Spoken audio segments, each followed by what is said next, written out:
Welcome back, everyone. Welcome back to another week, another edition of the Kung Fu Cup, the 2025 Kung Fu Cup at number 8, StarCraft Evolution. I'm, of course, your VIP. With you, I'm joined by these amazing players, by the people in chat, and by my plushies as well. Welcome one and all to our bi-weekly tournament. In a sense, so here for Kung Fu Cup, at least for this year, they have been alternating between two different modes of play, between StarCraft Evolution and Warcraft 3 Evolution. Back and forth, they have been switching, they have been mixing it up, and now we're back with the 8th edition. Let's go, baby, let's go. Of course, this is different to your regular StarCraft Evolution League tournaments, where in the League event, it is loser's pick when it comes to whether the player wants to play StarCraft 2 or Brood War. Here, we do force them to alternate back and forth for the Kung Fu Cup tournaments. Let's go, let's go.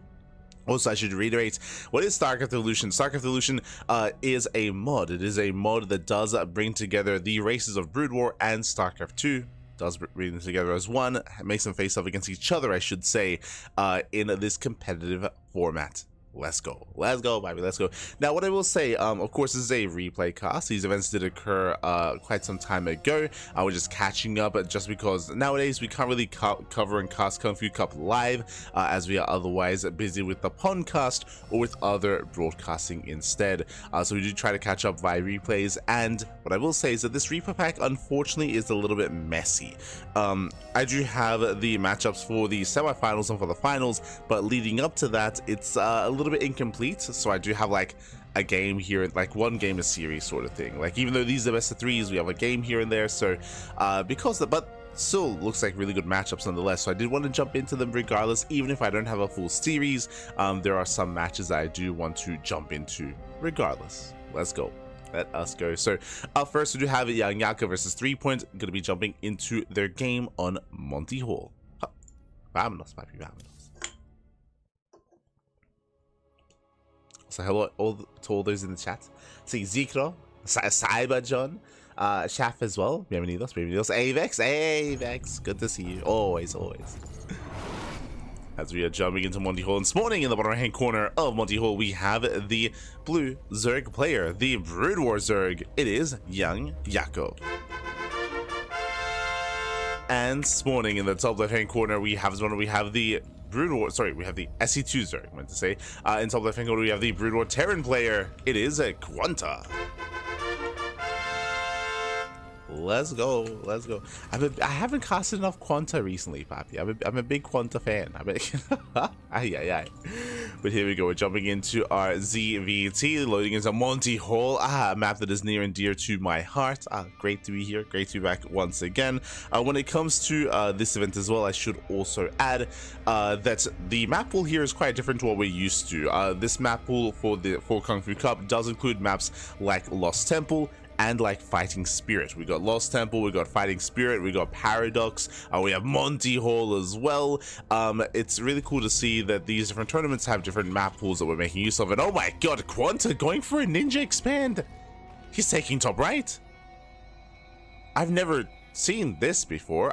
I've seen Quanta proxy BC, where he goes starport and he floats his starport up onto the high ground, and he makes his BCs here with, of course, like, he makes his BCs up here.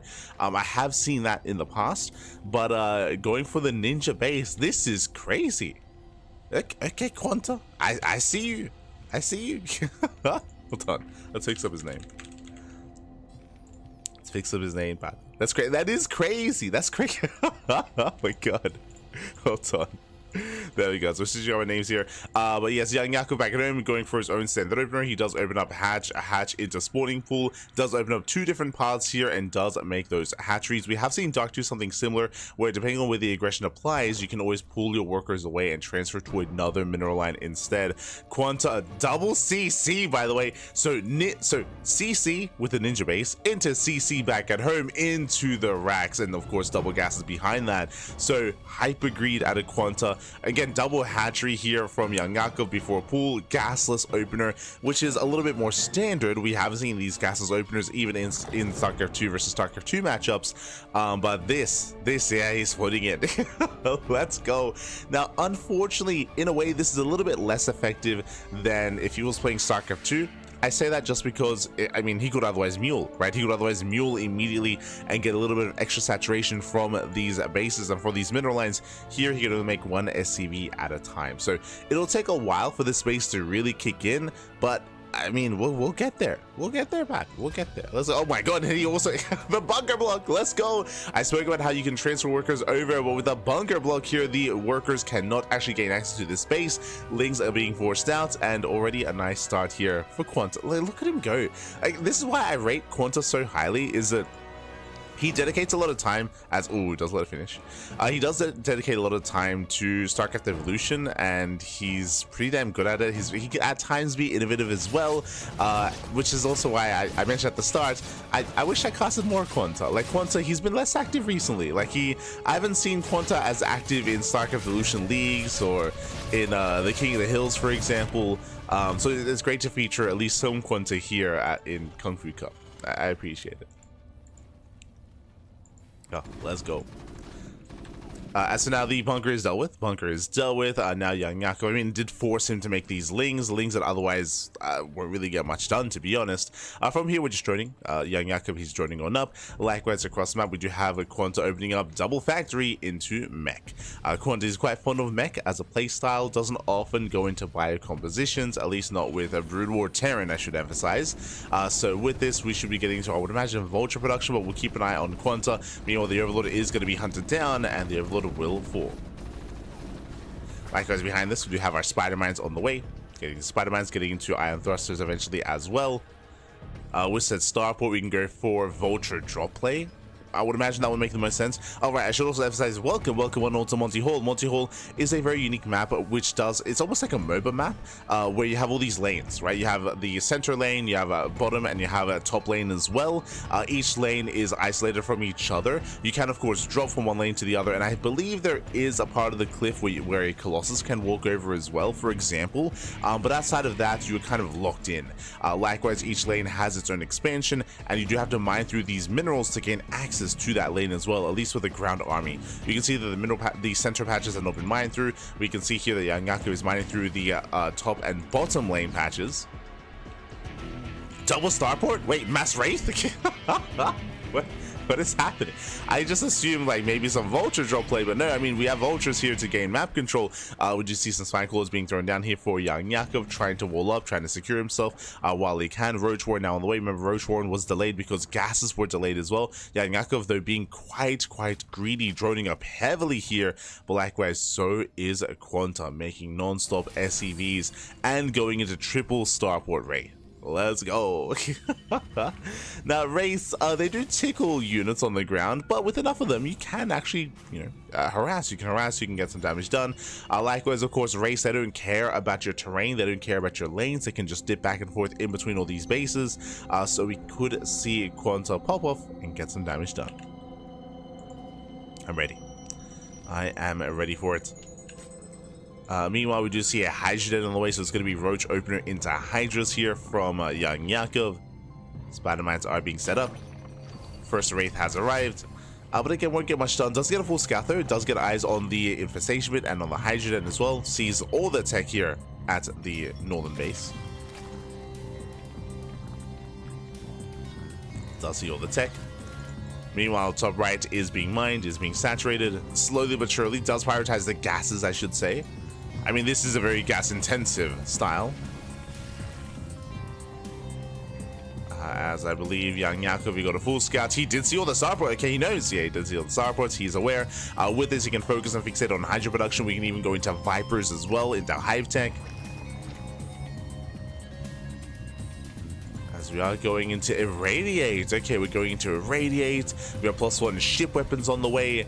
We have a third factory getting to siege mode. And a little bit of supply block here, but we are switching into mass science vessel. Okay. So we have our Wraith opener initially here, just to deny creep, just to harass mineral lines. But we are switching into mainly a ground-focused army. But this, I would imagine, is partially just because this got scouted, right? This did get scouted.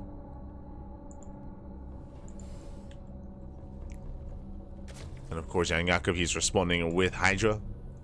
Hive is on the way towards the top side. Meanwhile, the spider mine field has been lain. A lot of spider bites. Oh, true. Catching out overlords. Not bad. Getting one. Not quite getting two. Almost. Yeah, just containing his opponent, denying vision, denying scouting. You see YoungYakov does rush on the right-hand side. Oh, he is mining through those patches. And KungFu doesn't see. He doesn't see. He doesn't know. KungFu is not ready for this. He has control of the center lane. He has control of the southern lane. But the top lane, no vision. No vision, no scouting, no nothing. And KungFu, he's exposed. He does bust in. YoungYakov diving right into the production, and KungFu is caught with his pants down. The pants are down completely. He's not ready. He's not ready for this. The production's still getting underway. We have Mass Science Vessel on the way. And KungFu, he was getting ready for a longer game save, but the production is under fire already, forcing a cancel on the CC. Came with the production. And that might just be game. That might just be game. Yes, we have some Irradiate here, but it may not matter. Irradiates on the Hydras. But despite that, the army gets owned away. More science vessels going down. Yeah, and the factories are falling. Takes out one of the factories, gets one, it gets two. There's no tanks. Like, there's nothing. There's just nothing here. There's a couple of vultures and a couple of wraiths, and that is not good enough. That's going to be game before we could really get this going. I mean, shout out to the Ninja Base, shout out to the initial build that we had as well, but unfortunately, KungFu, he just didn't see the push. He didn't see the push, didn't see the army. He had vision everywhere else. GG gets called, and YoungYakov, he will catch KungFu with his pants down and take the game. GG. GG, well played. Again, KungFu, I love the build that he was going for. It was very quirky, very unique. Unfortunately, he just had no vision, and as many like cool tricks and flips as he was doing, YoungYakov, he just walked right up and just ended the game. I mean, that's something you have to bear in mind when it comes to Monty Hall, is the fact that you have to keep vision on all three lanes, right? You have to keep vision on where your opponent is, where the attacks are coming from, and any kind of cheeky play like that's where you pull the boys just to mine through those patches and to gain access to your opponent's base. Alas, KungFu, he thought he was safe and sound, but he was anything but. GG. GG, well played with that. YoungYakov does take down KungFu, but we now have more matches ahead of us. Here we go. As I mentioned, for the first set of matches that we're going to be covering, we only have one game from each series. We don't have the full series available, unfortunately, but we go from YoungYakov versus KungFu to Gerald versus Spirit. Let's go. Gerald versus Spirit, fun fact, on Fighting Spirit. Let's go. Now, thankfully not Lost Temple. We'll get to Lost Temple, don't you worry. Like, it's an animalistic map, might I say. We spoke about it last night during the podcast, and we have casted quite a bit on Lost Temple already. Clown map. That's what I will say. But this one, a little bit more standard, a little bit. Well, there's a lot to get into. Spawning in the top left-hand corner of Fighting Spirit, we have the red BratOK player, the Polish BratOK, for representing Streamer Zone. Oh, it is Gerald. And spawning in the top right-hand corner, we have the Brood War Terran player, the blue Terran. It is Spirit. Let us go. Now, welcome one and all to Fighting Spirit. This is a 4-player spawn map. We have top right, top left, bottom left, and bottom right. 4 possible spawn locations. On top of that, we also have some really interesting expansions here. Now, we spoke about, or I have been very vocal about, for example, Return of the King. Return of the King having a very difficult to take and very vulnerable third. This is not quite like that, but it has some similarities in the sense that the third base is actually quite isolated. It's quite far away, so taking a natural is fine. Whether you take the southern third base or the northern third base, if we're taking Gerald's base for an example, the rush distance or the distance by ground is actually quite long. What I will say, thankfully, if we were on Return of the King, we would have like a cliff face here. Instead of this ravine, instead of this like dead space, we would have like a cliff face, and then you can just like punish the path in between the bases. Thankfully, that is not quite there, so this area is relatively secure. It's just a longer rush distance, so longer rush distance towards your third. This third base, of course, is it's right next to the natural. It's within the same screen here as the natural of your opponent because of the horizontal spawns, and we haven't seen players struggle to defend in these positions. I should say have success with aggression in these positions. So close by ground, taking this base is going to be difficult for Gerald expanding towards his opponent. So we would imagine that he would expand away once they figure out where each other are, of course. Likewise, great to see Spirit once again. I did mention how it's been a shame that we haven't seen Quanta in StarCraft Evolution League tournaments. Likewise, it's been a shame that we haven't seen Spirit also in StarCraft Evolution League tournaments as well. So it's a bit of a blast from the past. I love that we're able to showcase and see Spirit and Quanta both in this tournament once again. Some of my favorite players to have seen in StarCraft Evolution. Let's go. Meanwhile, Mech. We are going to be making it up. Of course, Spirit, he is the lone player that did get the massive Goliath style nerfed quite heavily in StarCraft Evolution. Este Spirit. As we do have a Stargate opener out of Gerald. Of course, SC2 Protoss. So Stargate opener out of Gerald. Gerald here is yet to scout it, just now moving out with his Adept to get a read on what's going on across the map. Meanwhile, we do see a Spirit back at home, opening up with his Vulture production into Spider Mines and Ion Thrusters into Mech, of course. We out here looking, searching. Right, I was talking about the third base. The fourth base, I mean, the bases are so spread out. The bases, they're so spread out here on Fighting Spirit that screams Brood War in my mind, at least. So there are a decent amount of bases here, but the third is far away. The fourth is far away. You'd have to take one of the corner bases for a fourth base or a fifth base. So getting into a longer game, you are going to be spread very thin on this map. Likewise, we have the center base as well. Shout out to Kespa, of course, and that center expansion. But I don't really have too much experience on Fighting Spirits. We've covered like maybe 2 games, I think. 2 games on this map. So I look forward to seeing more on this map as well. And now, there it is. We have Ion Thrusters on the way. Opening a Vulture with a safety Goliath. Checking the vision here. I mean, we are not fully aware what's going on. It is that Stargate opener. Oracle does make its way across the map. Vultures poke in. As the Oracle does slip into the main. Getting a couple of SCVs.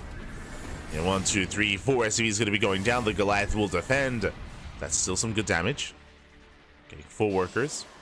Likewise, more Oracles in production. Gerald, of course, he does find Spirit. Spirit, likewise, he does find Gerald. They found each other.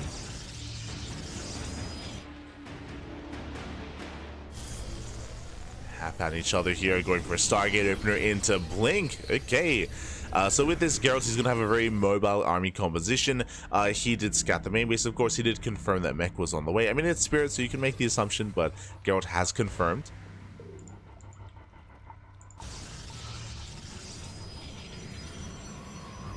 From here, Spirit still being active.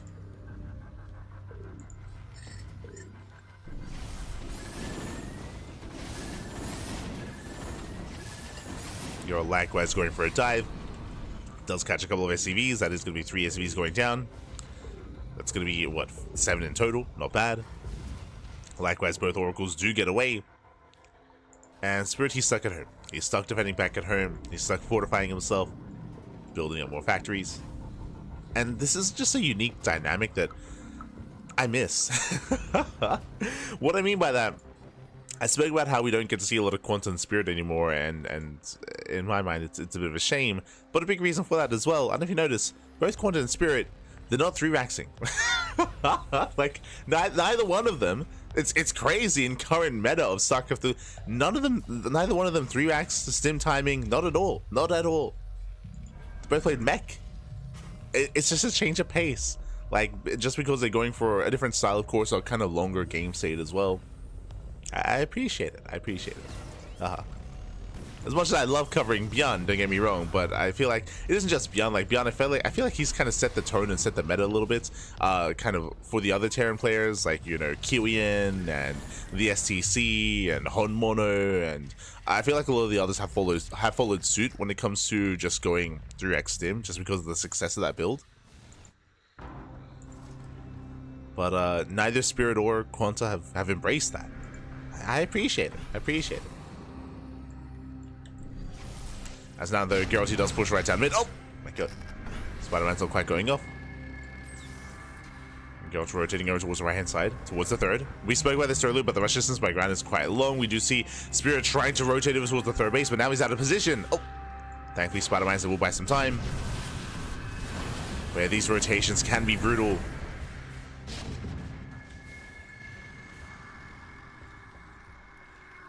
Spirit does head towards that third.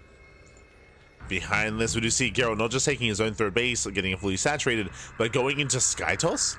Fleet Beacon. Fleet Beacon is done. Now, he does have, yep, 2 Stargates. 2 Stargates, a Fleet Beacon, and he's going and rushing into Tempest. And there are definitely some positions here that you can abuse. 100%. Definitely here at the natural as well. I mean, considering that, I mean, for Brutal or Terran, at least right now, when it comes to mech, what's your anti-air? Mass Goliath. And Goliaths, they can hold their own. They can do well for themselves. Double expand. Jeez, oh my god. Gerald does double expand, taking both bottom left-hand bases. Again, very common here for SC2 Protoss to have the overwhelming amount of bases here and just swarm your opponent. So Gerald mass expanding. And Goliaths, yes, they can hold their own if they can get under these Skytoss units, but depending on the positioning here, I don't know if there's going to be an answer here to the Tempest. Oh. Yeah, for now, Spirit, he is contained. Getting a 4th CC. Again, Gerald just mass expanding, mass probing. Rushing into the Mothership, rushing into Tempest. And he's just outscaling Spirit. Unfortunately, a big part of this as well is that Spirit, he just didn't scout, right? He hasn't seen, he hasn't scouted, he doesn't know what's going on. For all he knows, it could be just a ground-based army. For all he knows, there could be Skytoss.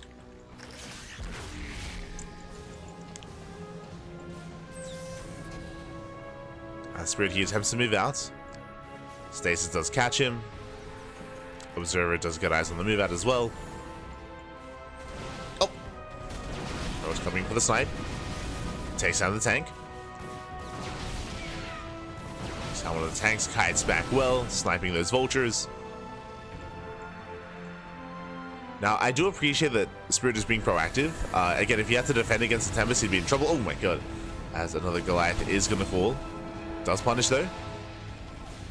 Does punish, catching out some of those stalkers. And again, Gerald is just buying time. He's just buying time, chipping away at the army, slowing him down while he's massing up more and more Tempests, up to 4 Tempests already. 3rd Stargate's on the way. Again, Gerald's getting saturated, probing on up. Vulture will confirm the bases. And Spirit, he's making a beeline for those expansions. Also taking the center. Let's go. Expanding with his army. I love it. Going for the center base. From here, he can also set up turrets and set up the center position. Or secure the center position.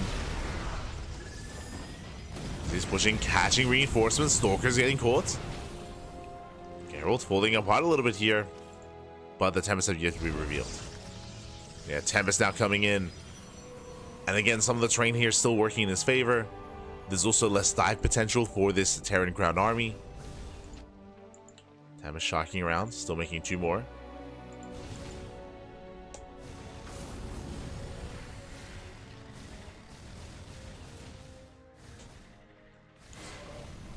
Let's take more of these. Oh, does get more Tempest. Likewise, tanks do siege. Ground army is going to crumble, but it's not about the ground, it's about the air. Tempest moving in. They have to get back. Oh my god. And ideally make use of that terrain. Nice slow zone. Slow zone does pop off. And again, the Goliaths, if they can get under, if they can get within range of the Tempest, they can hold their own. And so far, a better fight here for Spirit. Behind this, making 6 Goliaths at a time. Now he's aware. Now he knows. As he never did scout the main. Alright, Spirit, for a long time he was not very fond of throwing down comsat stations, but he has 3. Okay, he has 3. Rotating towards the south. Oof. Does get caught by a stasis. Tempest moving in, they can go for the expansion. Spirit, he has to respond.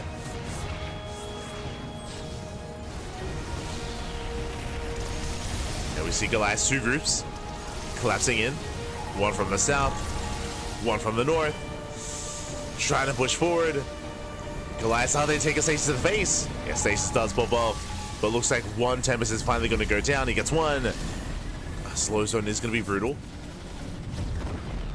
Goliath's unable to keep up, but they do get one Tempest. The carrier almost goes down as well. They get one Tempest. Tanks within range here, or get pushing within range of the bases. Nice on siege. A lot of tanks are going down. Likewise, scan pops off. Carrier goes down. Takes down the carrier.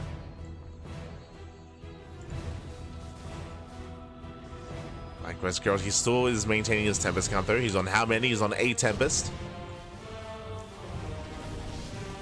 Goliath starts stepping in. Going for the mineral line. Gerald, he abandons the bases. He knows he cannot save this base. Not like this, not pushing into Goliaths. And instead counter-attacking. So bottom left hand base is going to go down. Oh, he doesn't keep checking though. Yeah, he's distracted. Also, I haven't heard that voice line in a while. If I said by a while, I mean years back, years. Here we go, Goliath. Gerald's pushing towards top side, will deny one of these expansions. Spirit taking bottom right. And the Goliath said, do rotate over. But again, Spirit, he did. Oh, no, sorry. Now he knows. He's aware. Splits up his army. We have one group towards the bottom, another towards the top. Oh, Star steps in, takes down the mothership. Not bad. Mothership goes down. Tempest now making use of the terrain. Yeah, Goliath, they cannot close that distance. That's respected. Oh! Dragging the Tempest out into the open. Oof. One Tempest goes down. Oh, and yeah, this is what we spoke about. There are certain positions here where the Goliath just cannot attack the Tempest. So Spirit pulls away. Likewise, bottom left does go down. Gerald's bleeding out bases. Down to 3. Fourth is being built. Spirit, he has map control. Again, still just making pure Goliath. Almost pure Goliath. There's a couple of tanks sprinkled in. Couple. Getting to 3-3 upgrades.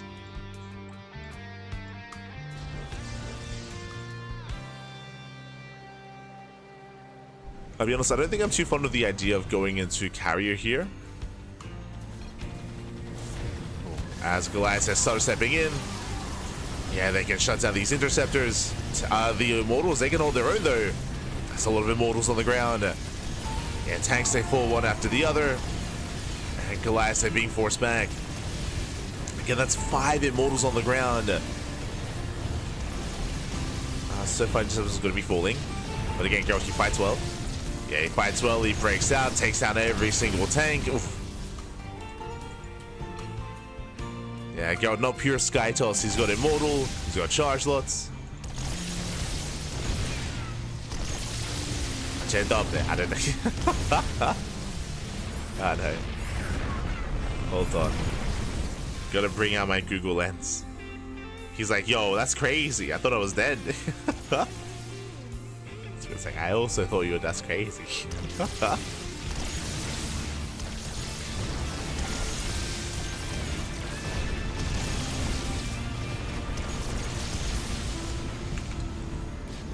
Here we go.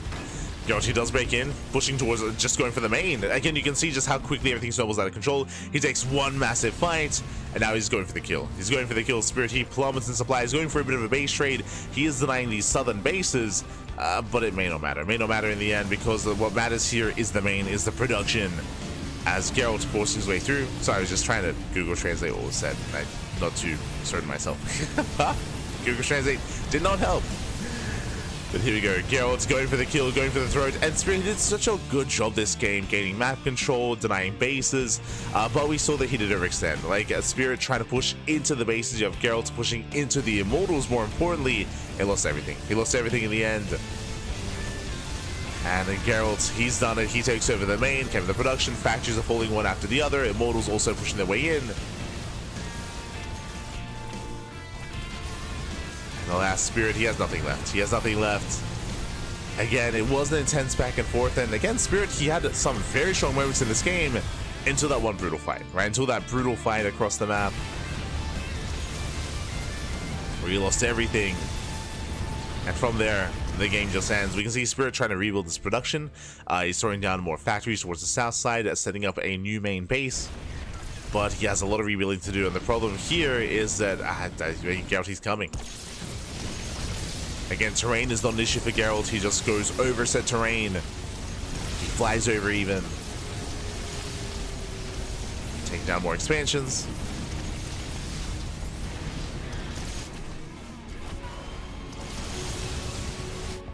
And Spirit trying to make one final stand. He's got how many? He's got 29 Goliaths. Is it enough? Oh. And he takes down one carrier. Oh, not even. Wait, do we have a scan? No scan. No scan. No comsat station. With that, cloak gets activated, and Gerald, he will take the game. GG. GG. Well played. Gerald, he will take it. Again, intense back and forth, and again, I was very impressed that Spirit was able to take map control away from Gerald, able to hold his own and fight back against the Tempest, against the carriers, able to knock down the bases as well, the fringe bases.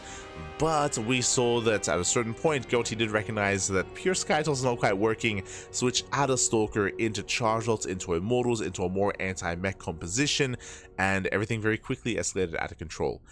One bad fight is all it took. Spirit, he plumbed in supply, and Gerald just snowballed from there. Just kept pushing right into the main base, into the heart of the production for Spirit. With that, GG. GG, well played, and Gerald, he will take down Spirit. And we'll see how another Terran player, how he compares. We'll see how he compares here as Gerald takes down Spirit. And up next, we do have another PvT between Gerald and BratOK. Let's go. Let's go. Once again, we only have one match for each of these series. Looks like the other casters did cover or did wrap up or did catch the tail end of a series before jumping into another one. We're jumping in. Let's go. Alright, jumping in and spawning in the bottom hand corner of Bloody Ridge. We have the Polish Protoss player, the red Protoss, representing Streamer Zone. It is Gerald. And spawning in the top right hand corner, we have the Brood War Terran player, the yellow Terran, representing Team Starcom. It is BratOK. Here we go. And welcome once again, one and all, to Bloody Ridge. Bloody Ridge being one of the newer maps that was ported over. Alright, this I'm pretty sure this was the ace match. This is why we only have one game. Again, the tail end of the series. As for the ace match in KungFu Cup, you can dictate, you can... Oh, so we go for the gas steal. Gerald, calm down. But you can decide what race you want to play in the ace match.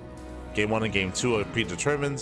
Game 3, you can go Brood War versus Brood War, SC2 versus SC2. Despite that, we haven't had any mirror matchups. Despite that, we do see BratOK, likewise Quanta, and likewise Spirits as well, all choosing to play Brood War Terran in their respective matchups.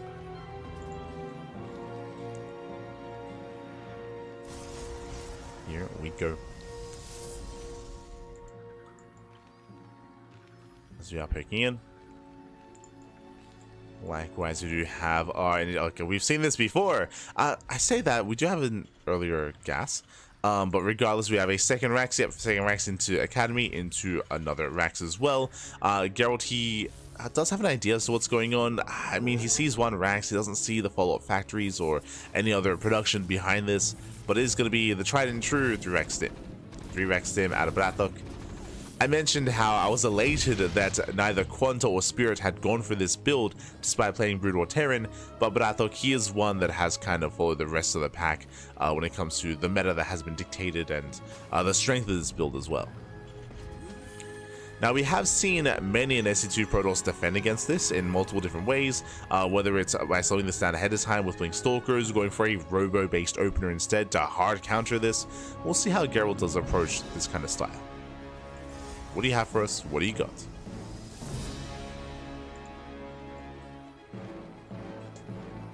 Stim is on the way. Also, my apologies. I assume this is going to be 3. This is 2 Raxes. So 2-Rax Stim. Interesting. Oh, we pulled the boy.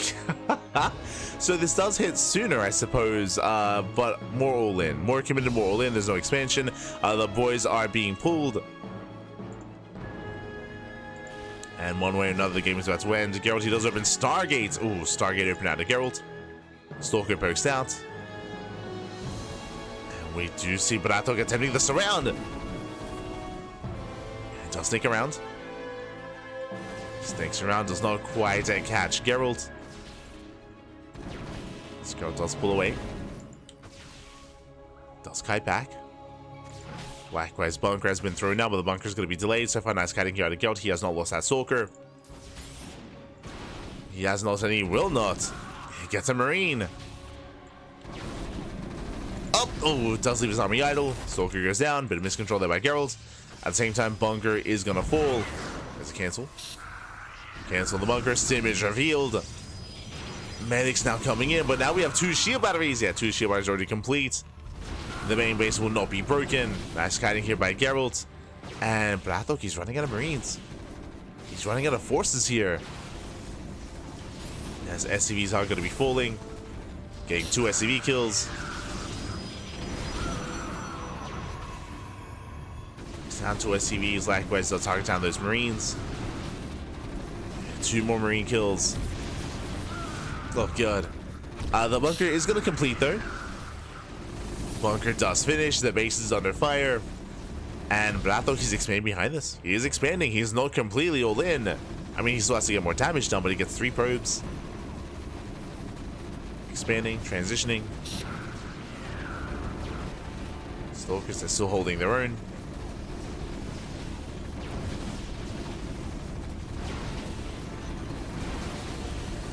But the last of those repairs, he's contained. He's contained. The base is getting down to low HP. Can he knock down the Nexus?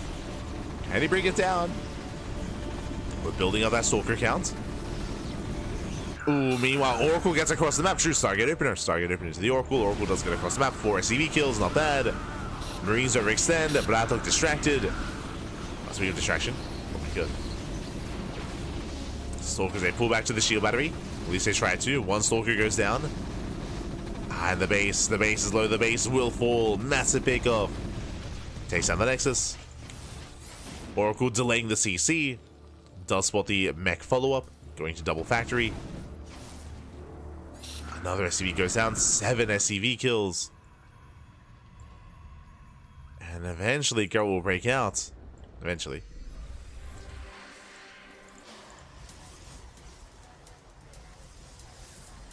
Fortunately, Gerald, he didn't quite get on top of the SCVs. Oh.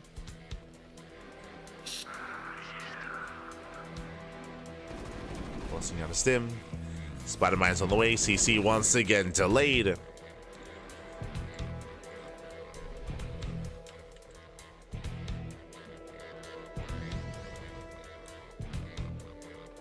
As Gerald, he's looking to break out. Oh, again! He does it again! Takes out another SCV. And here we go, Gerald pushing forward. Yeah, he has enough to burst down that bunker finally, but he will bleed out 2 Stalkers in the process. That was an expensive trade. Does bleed out 2 Stalkers. But Gerald, he breaks out. BratOK, he has to back off. Pulls away. Ooh, does leave a couple of SCVs idle. And losing 2, 3 SCVs. And Gerald, he now can re-expand. Meanwhile, Ion Thrusters, again, we have that mech transition, but in a way.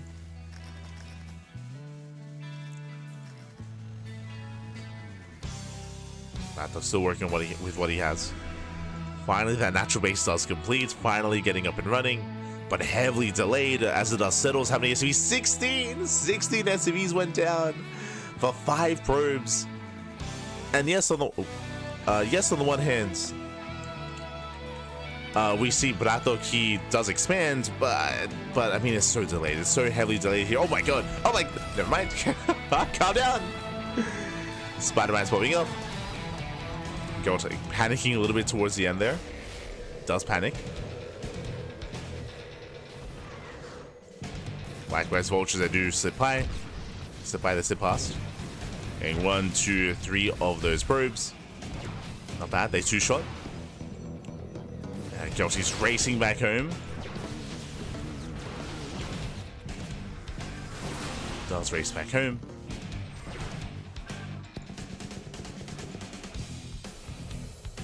Does secure himself. Worker counts are still neck and neck. Very close to both players on 2 bases. And the game will stabilize. Whew, the game will stabilize despite how intense the game has been so far. Despite the aggression from BratOK. Now we can calm things down. BratOK getting into Bio Tank. Say by a tank. He does have some vulture support as well. Meanwhile, no, once again, Gerald rushing into Sky Toss. I mean, he did have success with this previously. Oracle dives in, gets another 4 SCVs. BratOK pushing right down mid. And Gerald, is he being too greedy? Going for a second Stargate. Fleet Beacon, Robo. Getting ready for that Sky Toss. Stays trap into the main. Oh, BratOK does notice. Does pull away.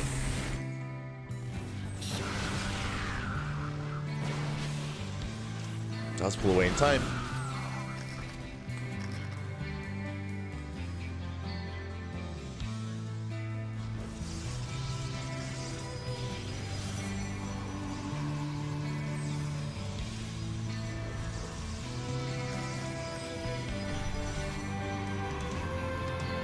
Just pulling away, gets a revelation off. Tempest production has begun. Oh!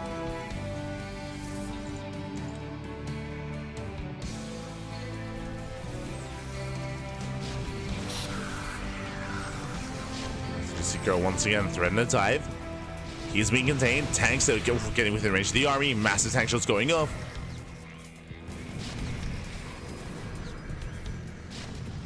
The Tempests are coming. Baits out the spider mines. Does bait them. Oof. Yeah, limited vision. Gerald takes out one of the tanks. Still some brutal tank shots though. Once again, bit of miscontrol. 3 free stalkers. Yeah, Gerald's getting caught out. Does get caught, but here we go. The first Tempest has arrived. And what is the answer? What is the answer to the Tempest? There is none. Yeah, tanks have to unsiege. Just like that, one Tempest arrives. And he breaks the contain. BratOK gets to get the hell out of here. Now he can try to bait the Tempest out into the open and then try to stim under it. That'd be the best chance, currently at least. Back at home, we need the armory here. For the Goliaths. The one hero Tempest. BratOK, I'm a little bit concerned. I don't see the armory yet. He's still making more tanks, more vultures. Second Tempest on the way. Again, there is a prerequisite required to make any Goliaths. Of the armory, yeah, there it is. Now we see the army. This is late though. This is a late armory. Does feel like BratOK has not noticed. We have range on the way for the Marines. Seeing vultures they attempt to run by.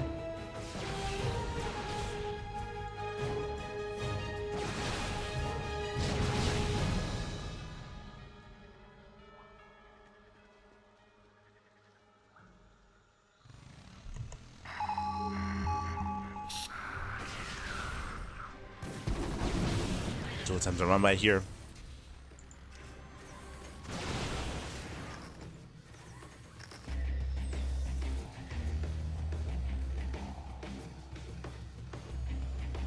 Gerald maintaining himself. Taking another expansion. Is setting up.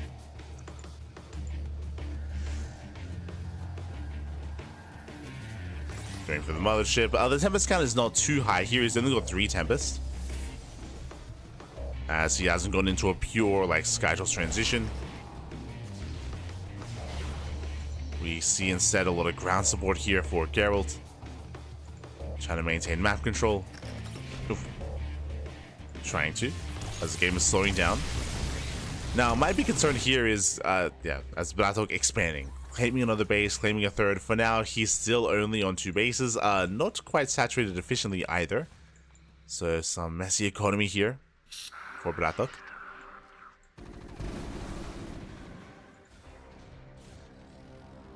But I'm sure he'll get control of his bases soon. And now just more concerned with moving out. Does run into the Stalkers. Ooh, Stalker taking a mind shot to the face. Immortal production has begun. And again, we almost have like a hybrid army here. We have tanks, we have Goliaths, we have vultures, but also still pumping out Marines and getting +1 attack. It's a little bit of everything. It's all coming together. Now, thankfully for BratOK, he's not up against any splash damage. No Colossus, no Storm. So Marines that have their place here. Tanks are sieging up. Zealots taking it from behind. The collapse here on that southern flank.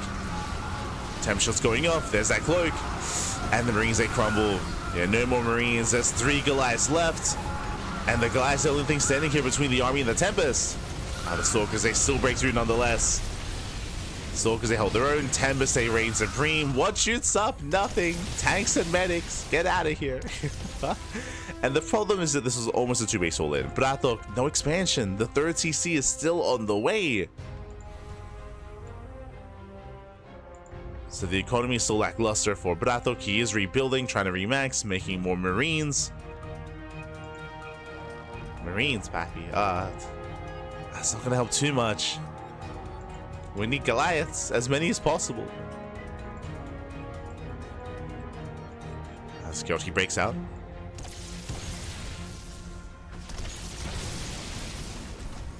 Yeah, he breaks out, so this CC is cancelled. That was almost complete as well. And there's no saving this. We spoke earlier about some of the difficulties of Bloody Ridge, especially claiming a 3rd. If you don't have map control, this 3rd base, it's so isolated. You have to go out onto the map, out into the open here to try to expand, to try to fight for your own 3rd. But I thought he's contained. He's contained on 2 bases.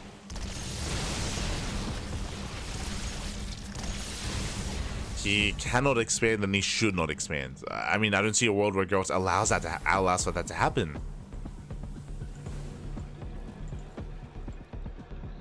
As he's making more Tempest, now going for a Temple Archives into Storm, into Archon production.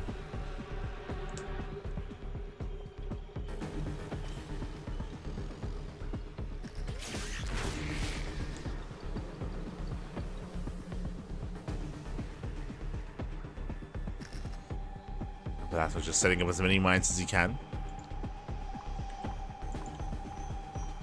He has amassed an army. But again, the lack of expansion is what's going to kill him in the long run.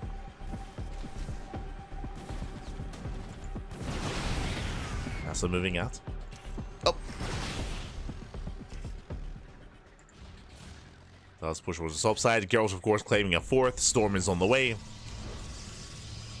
The one thing that he has been missing is splash damage, just because it is like a hybrid army with a lot of Marines. So, Storm, Colossus, they have value here. Mainly Storm. Armies to engage. Storm is already. Marines, they stem in. Gerald not quite in position. Does rotate over. Army pulls back to the high ground. Tank line pushing in, and Marines are running out of Marines. Uh-oh. We do have the Goliath upgrade, but still pushing up a ramp. Of course, there is that mischance.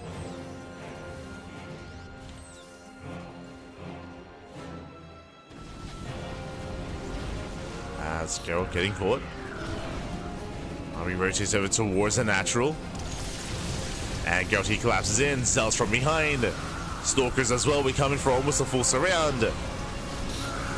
And the tanks, yeah, they're not long for this world. Likewise, not enough Goliaths. There were, what, like 4 or 5 Goliaths? Takes down the mothership at least, but, yeah, not much more than that. Oh, God! No, didn't move command. Move command there from the Tempest. There's 2 Marines, there's 1. 1 Marine left. Again, limited anti-air. Nothing shoots up. The Tempest count is maintained. Have we lost the Tempest this game? No. 0 Tempests have gone down. Motherships have. But not the Tempest. As BratOK finally gets another base up and running. Finally claims that 3rd.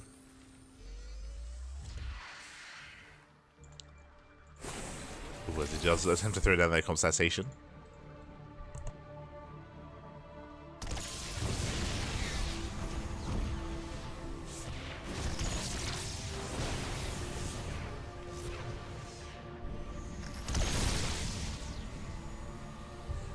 Sorry, I was sneezing.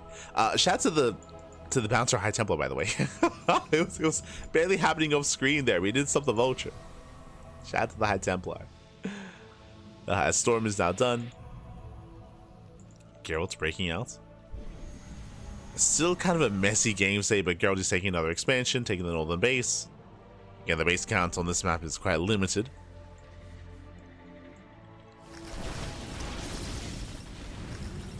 saying there's Northern bases. We're going moving in. Now we have Mass Goliath, but I'm still not too convinced by the size of the army. There's just not that much to work with.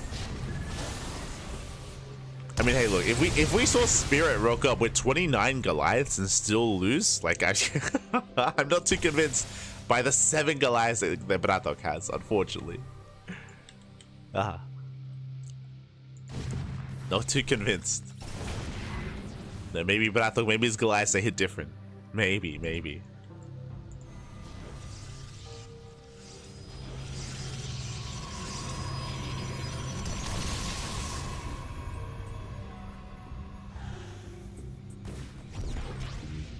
As Gerald even claiming the center expansion. I'll be honest, I forgot this base was here. True. Is that center expand? Oh, baiting the army in. He's trying to. Yeah, a nice control here from Gerald, hopping a micro. Oh my god, they're even forcing friendly fire. Very nice control. And we have how many? Still only 7 Goliaths. Only 7. Science vessels on the way in. Getting to rejuvenate, I believe, with the cleanse. And here we go. The storm of the main army. Charges from behind. Brutal surround here. GG gets called, and Gerald will clean up the army, and he will take down BratOK. GG. GG. Gerald will take down BratOK, take down Spirit. Gerald will advance on to the semifinals. And we now have our semis available to us here. So the upper semifinals is going to be a best of 3 between Dark and Rebellion. Lower semifinals will be a best of 3 between Gerald and YoungYakov. Here we go. Again, we did have a plethora of Terran players. We had BratOK, we had Spirit, we had Quanta, but they have all fallen this week. No Bjorn this week, at least not in the KungFu Cup. So we have our Zergs and Protosses facing off. Let's go. To have them facing off. I will need a moment to set things up though, so we're going to be going on a short break. Here, and when we come back, we'll have the semi-finals ready for you. And this time proper best of 3s, proper full best of 3s are going to be available to you, so we can sink our teeth into our back and forth series, and likewise the grand finals thereafter. So we'll see you soon. After this short break. See you soon.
Welcome back, everyone. Welcome back. Whew, hope you enjoyed that lovely BratOK OST as we returned. We returned here with the KungFu Cub at number 8 StarCraft Evolution Edition semifinals. The semifinals is los semifinales, papi. Let's go. Let's go. We are here. We have returned. We have our top 4 players. We have on one side Gerald and YoungYakov. On the other side, Dark and Rebellion. Here we go. Again, I do apologize for up until this point. The previous matches that we've had have been quote-unquote like best of ones, or we've had only one game from each series. But now we're here with a full and fresh best of 3. Let's go. We can sink our teeth into some Gerald versus YoungYakov action, as game 1 is going to take place on Blue Storm. Let's go.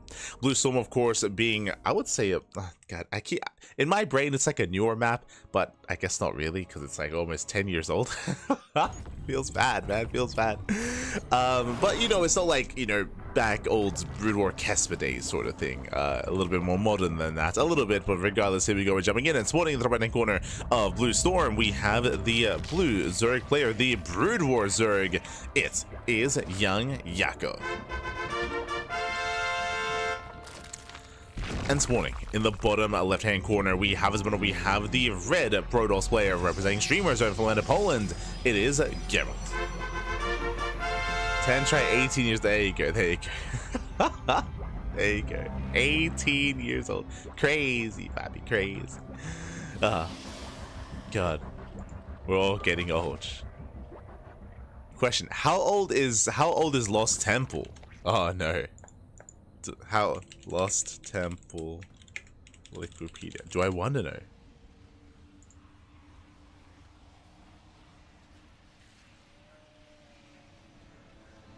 I want to know when it was made. 2004? Mate. No, was it before that? 1999.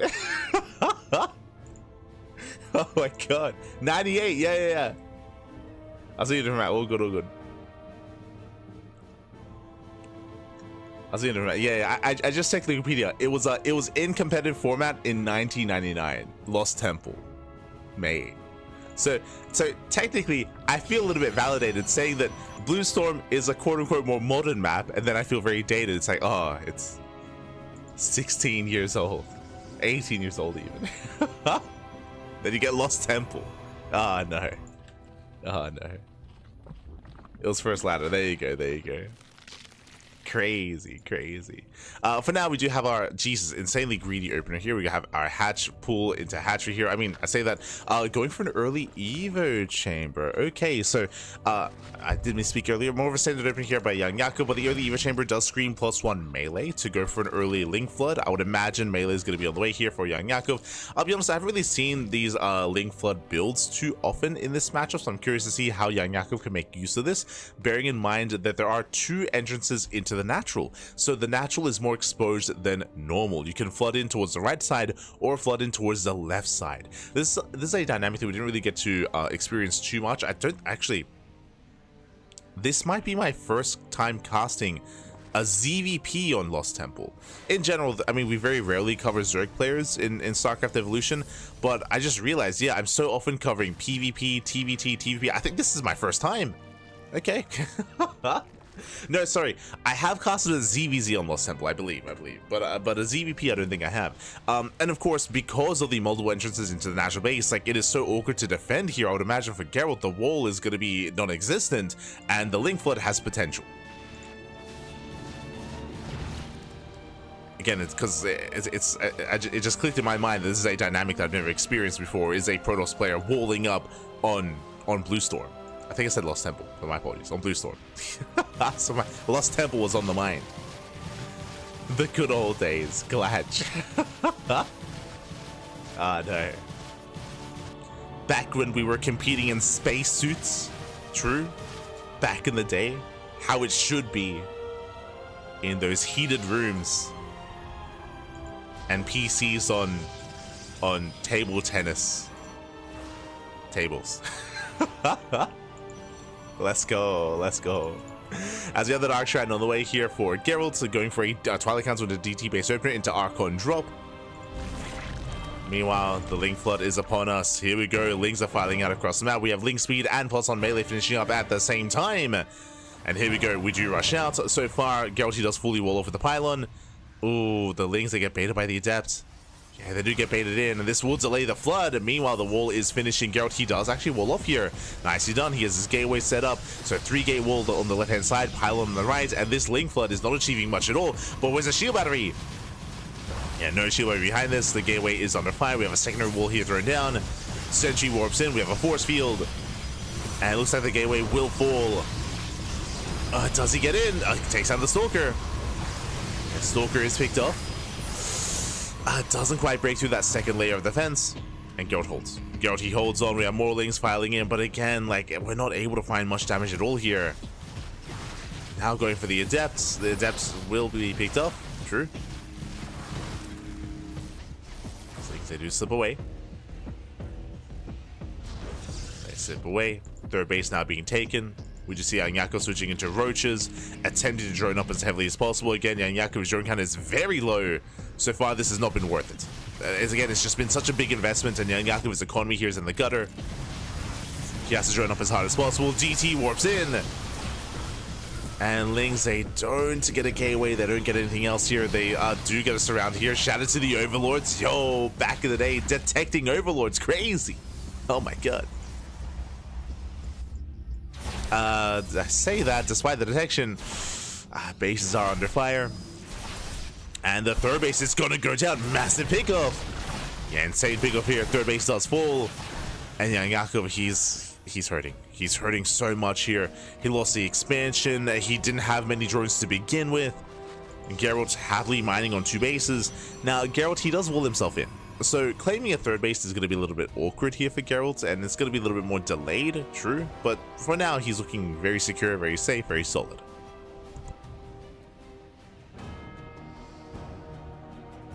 Meanwhile, despite the sorry, I said wait, why did I say Roach Warren earlier? Right, of course, I saw the god damn it. So Hydra speed and Roach speed, I think the icons are the same on the production tab. Let's say Hydroden was thrown down, not Roach Warren. Despite that though, we are actually taking up into a Spire at the natural. Interesting. Hydras, they will hold their own for a time, but YoungYakov is being a little bit cheeky here by going into mutas. Here we go. Okay, just wake up. Yeah, just wake up. And even then, I did not get much sleep.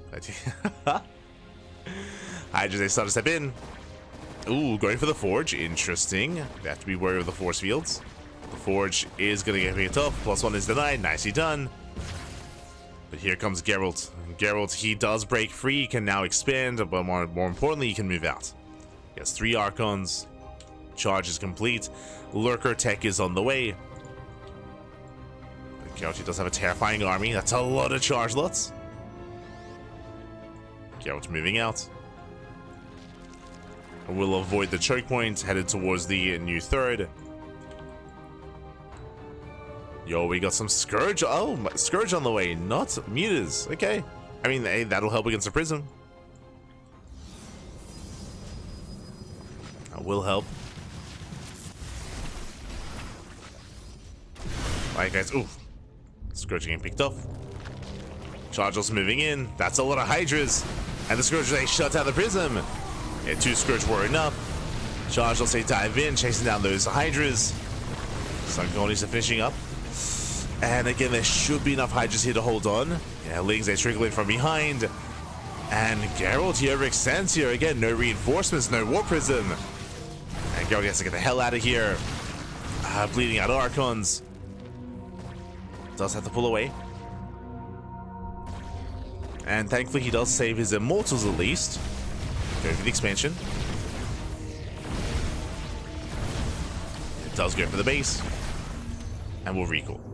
Now, I mean, at least, again, Gerald, he didn't lose many of his high-tech units, but he never expanded. Never took his third base. He's still stuck on 2 bases. He's still stuck back at home. We have 2 base versus 2 base. So we have Ling Hydra Lurker. As there we go. Lurkers are now morphing in against the Charge of Archon Immortal composition. Link now on the way. Forge being rebuilt, of course. +1 was denied, so he's got 0-0 when it comes to his upgrades. We have 1-2 for YoungYakov. He's He's excelling with those attack upgrades. And here come the lunkers. They're coming.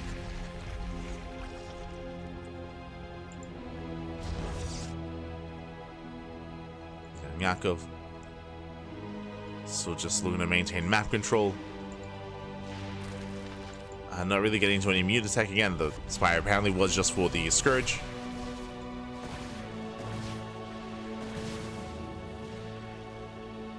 If Gerald were to go into Colossus production, then again Scourge will be available for that as well. That is a unique dynamic that we've seen where Colossus are, I would say, more deterred in this matchup just because of the power of the Scourge. And it doesn't take much at all to bring a Colossus down. So Storm-based play is more incentivized. Or Disruptor, true. Especially without abductions to worry about.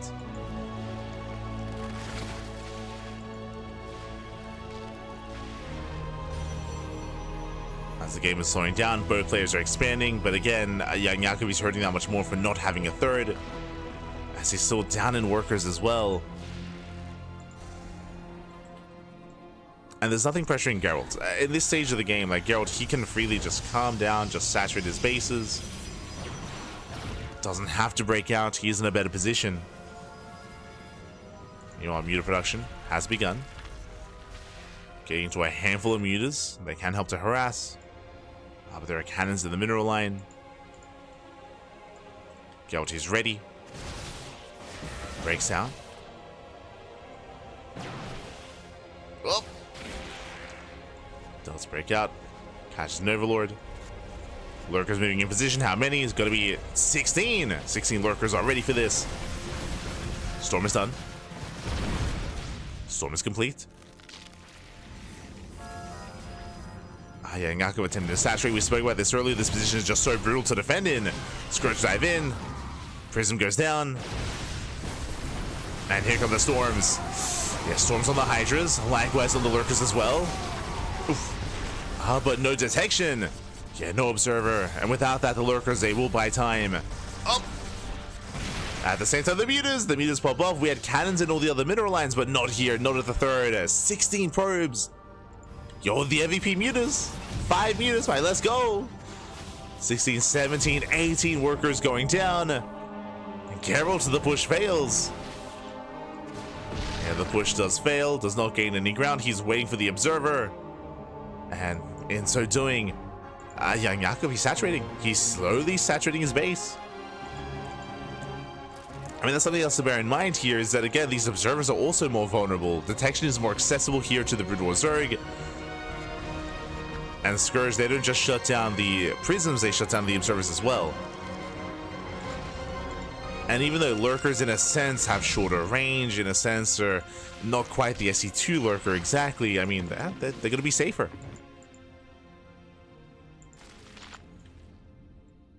Let's go.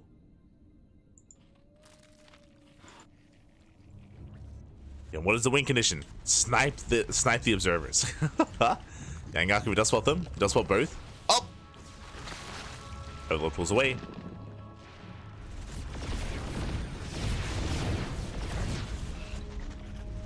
Yeah, we have the Oracle. Yeah, the Oracle's probably a more reliable way to get detection here.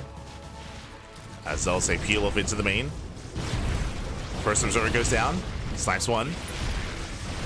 Snipes one. There's one Observer left. Nice Storms. Where's the rest of the army? YoungYakov out of position, was dragged away by those charge lots. And YoungYakov, yeah, he doesn't have enough support here. Lurkers are trying to hold their own. Scourge are coming in. What are they going for? They're going for the Oracle. Up! Ooh, Oracle goes down. No Revelation. No detection. Yes, 0 detection. Once again. Oh no! The Storms. Oh god. YoungYakov, calm down. What? Calm down. Back off. There we go. But once again, 0 detection available here. Lurkers, they hold on. What do we have? 0 Observers. Fleet beacons on the way for Skytos. Oh, is that the correct call? Against all the potential Scourge. Is Skytos even viable against Brood War Zerg? Because the Scourge is like such a big factor here. Of course, you can zone the Scourge away with Archons and with Storm. But like Scourge, they're fast boys. Like I don't think I've seen late game Brood War Zerg against SC2 Protoss. I'll be honest. I don't think I have. Or at least or at least Skytoss, I should say. Okay. It's crazy to say that, considering that we've been casting like StarCraft Evolution for what, like 6 months, 7 months. But yeah, I don't think I've seen late games. I mean, again, that's partially because of the player base that we've had, I suppose. Like Hero's a new addition. Like Hero, he's a newer addition to StarCraft Evolution. Likewise, like Rebellion's very like mid-game oriented. Promes, Deshi, they're also very mid-game oriented. Gerald, he's like a newer addition to the scene, right? Like Gerald, he started playing in StarCraft Evolution maybe like 1 or 2 months ago. I still remember casting his first game against Spirits, and Gerald, he found himself on Paradox, and he was like, "What's happening?" I would say the first game that Gerald ever played, I think, was on Neo Isles of Siren or Paradox, like one of the two. And Gerald was very confused, and he died horribly. But now we're like 2 months later, and I got ahead of myself. Yeah, it is gonna just be the mothership, so we're not going into pure or proper Skytoss, which I think is the correct call, just because of, again, Scourge. Oh. Pushing up the ramp. Oh, good. He's also coming from behind. Nice revelation. But Lurkers, they will hold the ramp. They at least attempt to. Yeah, with Hydras, the Immortals, they cannot gain any ground. I say that. Running out of Lings. Oh, where's the support? We need more Lings here. Oh, good. We have no fear. The Mutas, they come in to support. Ah, the anti-air is non-existent. Immortals go down. YoungYakov, he will take the fight. Again, pushing up a ramp into Lurkers where half of them weren't even revealed. Ay, ay, ay. And YoungYakov snowballing out of control. Breaks out. Mutas, they do hit the natural. Get the mineral line. 13, 14 probes going down. 16, 17 even. Once again, another mineral line. YoungYakov does push in. Going top left. And he will deny the base. Will deny the expansion. 31 worker kills, and with that, YoungYakov, he snowballs out of control. We saw even not too long ago, YoungYakov, he was struggling to even get his third base up and running, but we had some very rough fights out of Gerald. Likewise, YoungYakov able to defend and buy time thanks to his lurkers, thanks to specifically sniping detection, the oracles and the observers. We saw how difficult it is for SC2 Protoss to actually maintain that. I do think the best answer, the solution, which we got to eventually, was Oracles and Revelation, just because you can dip in, reveal, and then save the Oracle and get the hell out of there. But now we collapse in with the Mutas, the Lings, the Hydras, and the Lurkers. And with that, just barely kiting back. Lurkers, they still hold their own. Gerald down to 3 bases. Down to 38 probes. I say 3 bases, really 1 mining base left. Yeah, 1 base left for Gerald. And likewise, YoungYakov taking up towards Hive. You have the Queen's Nest on the way. Scourge being built up to deal with the Mothership and the Tempest.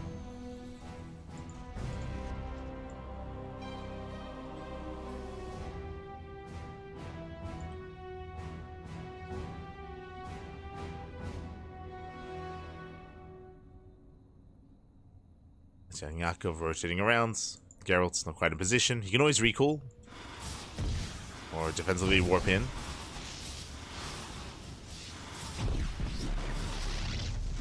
And thankfully for Gerald, there's actually not many workers left to kill. Thankfully, I suppose.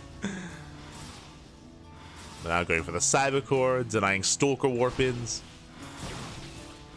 As the Cyber Core is going to go down.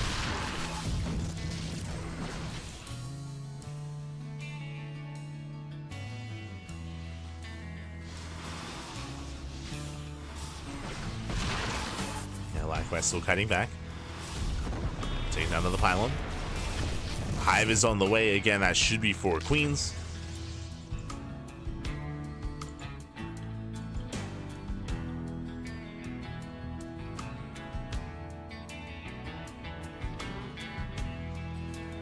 YoungYakov still being active. maintaining his lurker count, looking to max out. Gerald, he's just stuck at home. At this point, like, he just doesn't really have the army supply to work with to be active on the map. The best chance that Gerald has is to just turtle and defend on 3 bases and slowly get a 4th up and running. It's not going to be easy because of all these mutas, of course.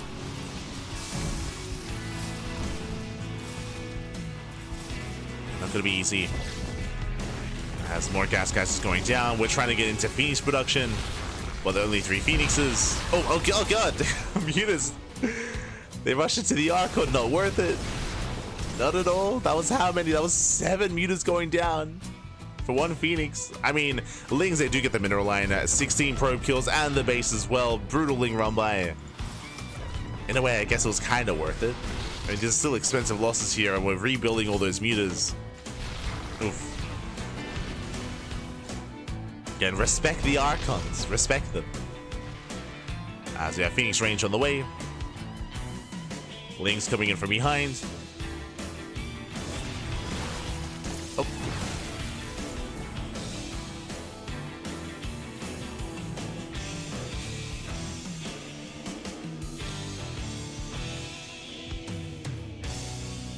YoungYakov does get the hell out of there. Does him to pull away. As he pulls away, mutas, they come back in. No. Again, we're just pulling Geralt apart. They go back into the bases, trying to catch out the Phoenixes. The Phoenix range is now complete, but the mutas are going for the mineral line. Oh, we get the cannon. There's a recall. Recall gets spent. Oh, mutas, they catch out some of the Phoenixes despite range. Oof. Yeah, brutal pickoffs. Gerald just not able to react in time. The Jukes, might be the Jukes. Now we have Ultras on the way. Oh, as the final Phoenix goes down.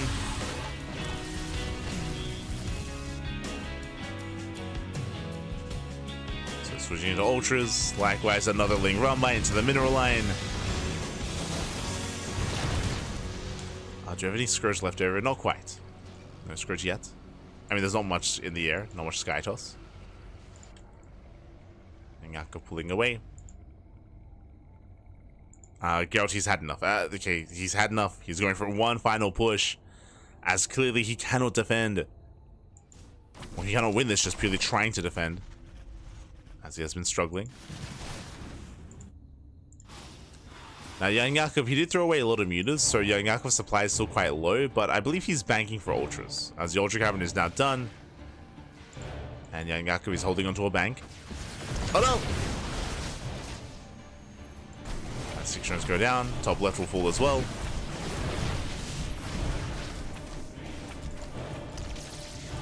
And we do have 24 Lings in production and 10 Scourge. Speaking of Lings, oh, they get into, oh no, they get into the mineral line. Force the storm.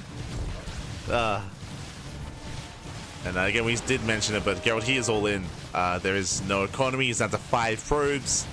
Lings, they dive on the fleet beacon. Just for good measure. And here come the Ultras. Ultras are on the way. Making 6 Ultras at a time. YoungYakov, he burns through his bank. Doesn't have the best economy himself. Like, the drone count is still very low. Still very low. And Gerald's army is quite efficient. So YoungYakov gonna have to bring everything together for this one. Just waiting for those Ultras, buying more time. Lings getting caught out, getting zoned.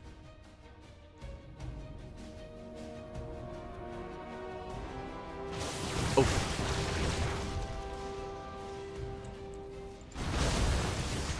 YoungYakov pouncing on the army. Catching out the Archon. And catching out the Archons, collapsing on said Immortals as well. Not the cleanest trade here from YoungYakov, as he will bleed out those Ultras. But he will clean this up regardless. Yeah, Lurkers, they come in from both angles, from both sides. The Ultras all go down to the Immortals. But this is where the Lunkers come into play. And the final stand of for Gerald. Lurkers, they dive in. Oh, they shut down the final army. GG gets called, and YoungYakov will take game at number 1. Whew, GG.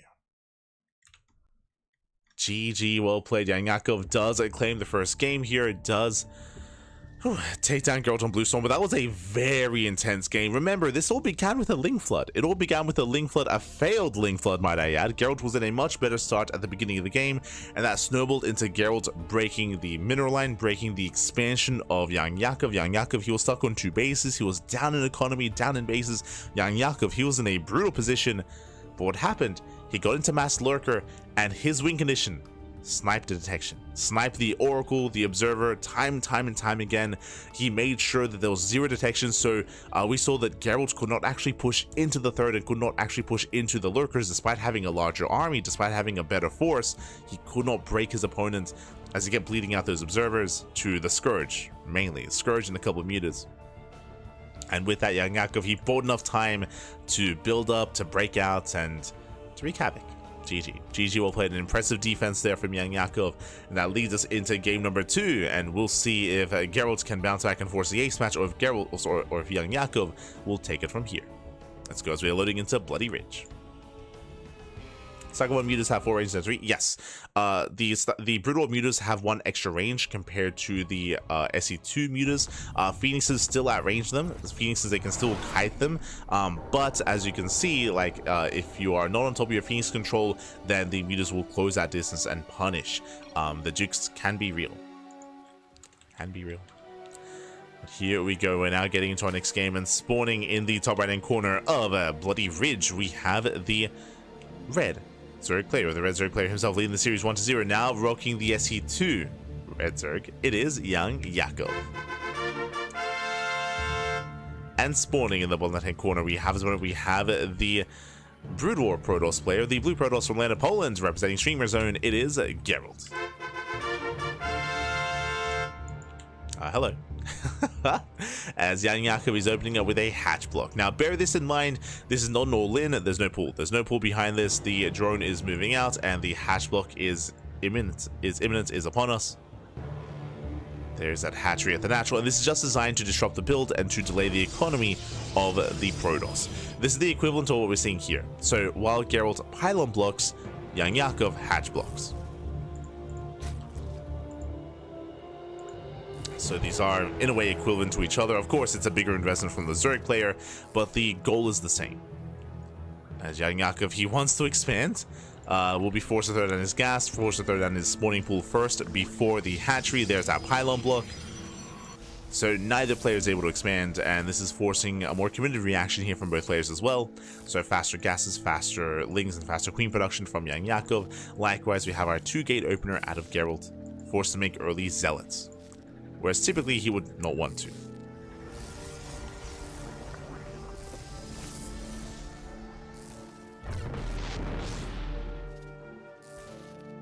There we go. Zealots are going to be rolling in.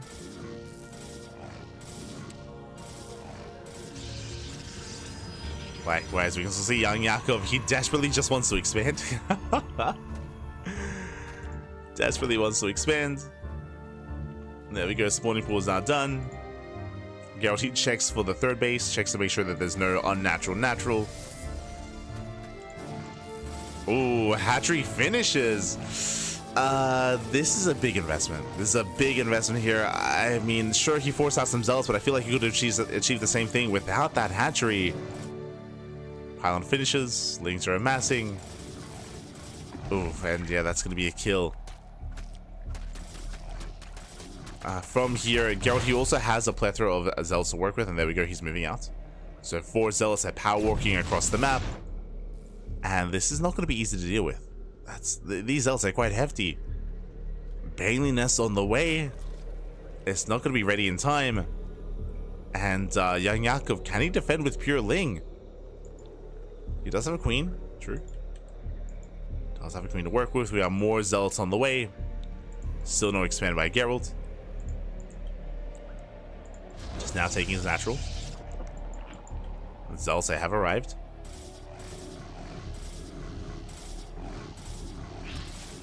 And you can see here, YoungYakov, it's a bit of a delicate dance here with the Lings and the zealots.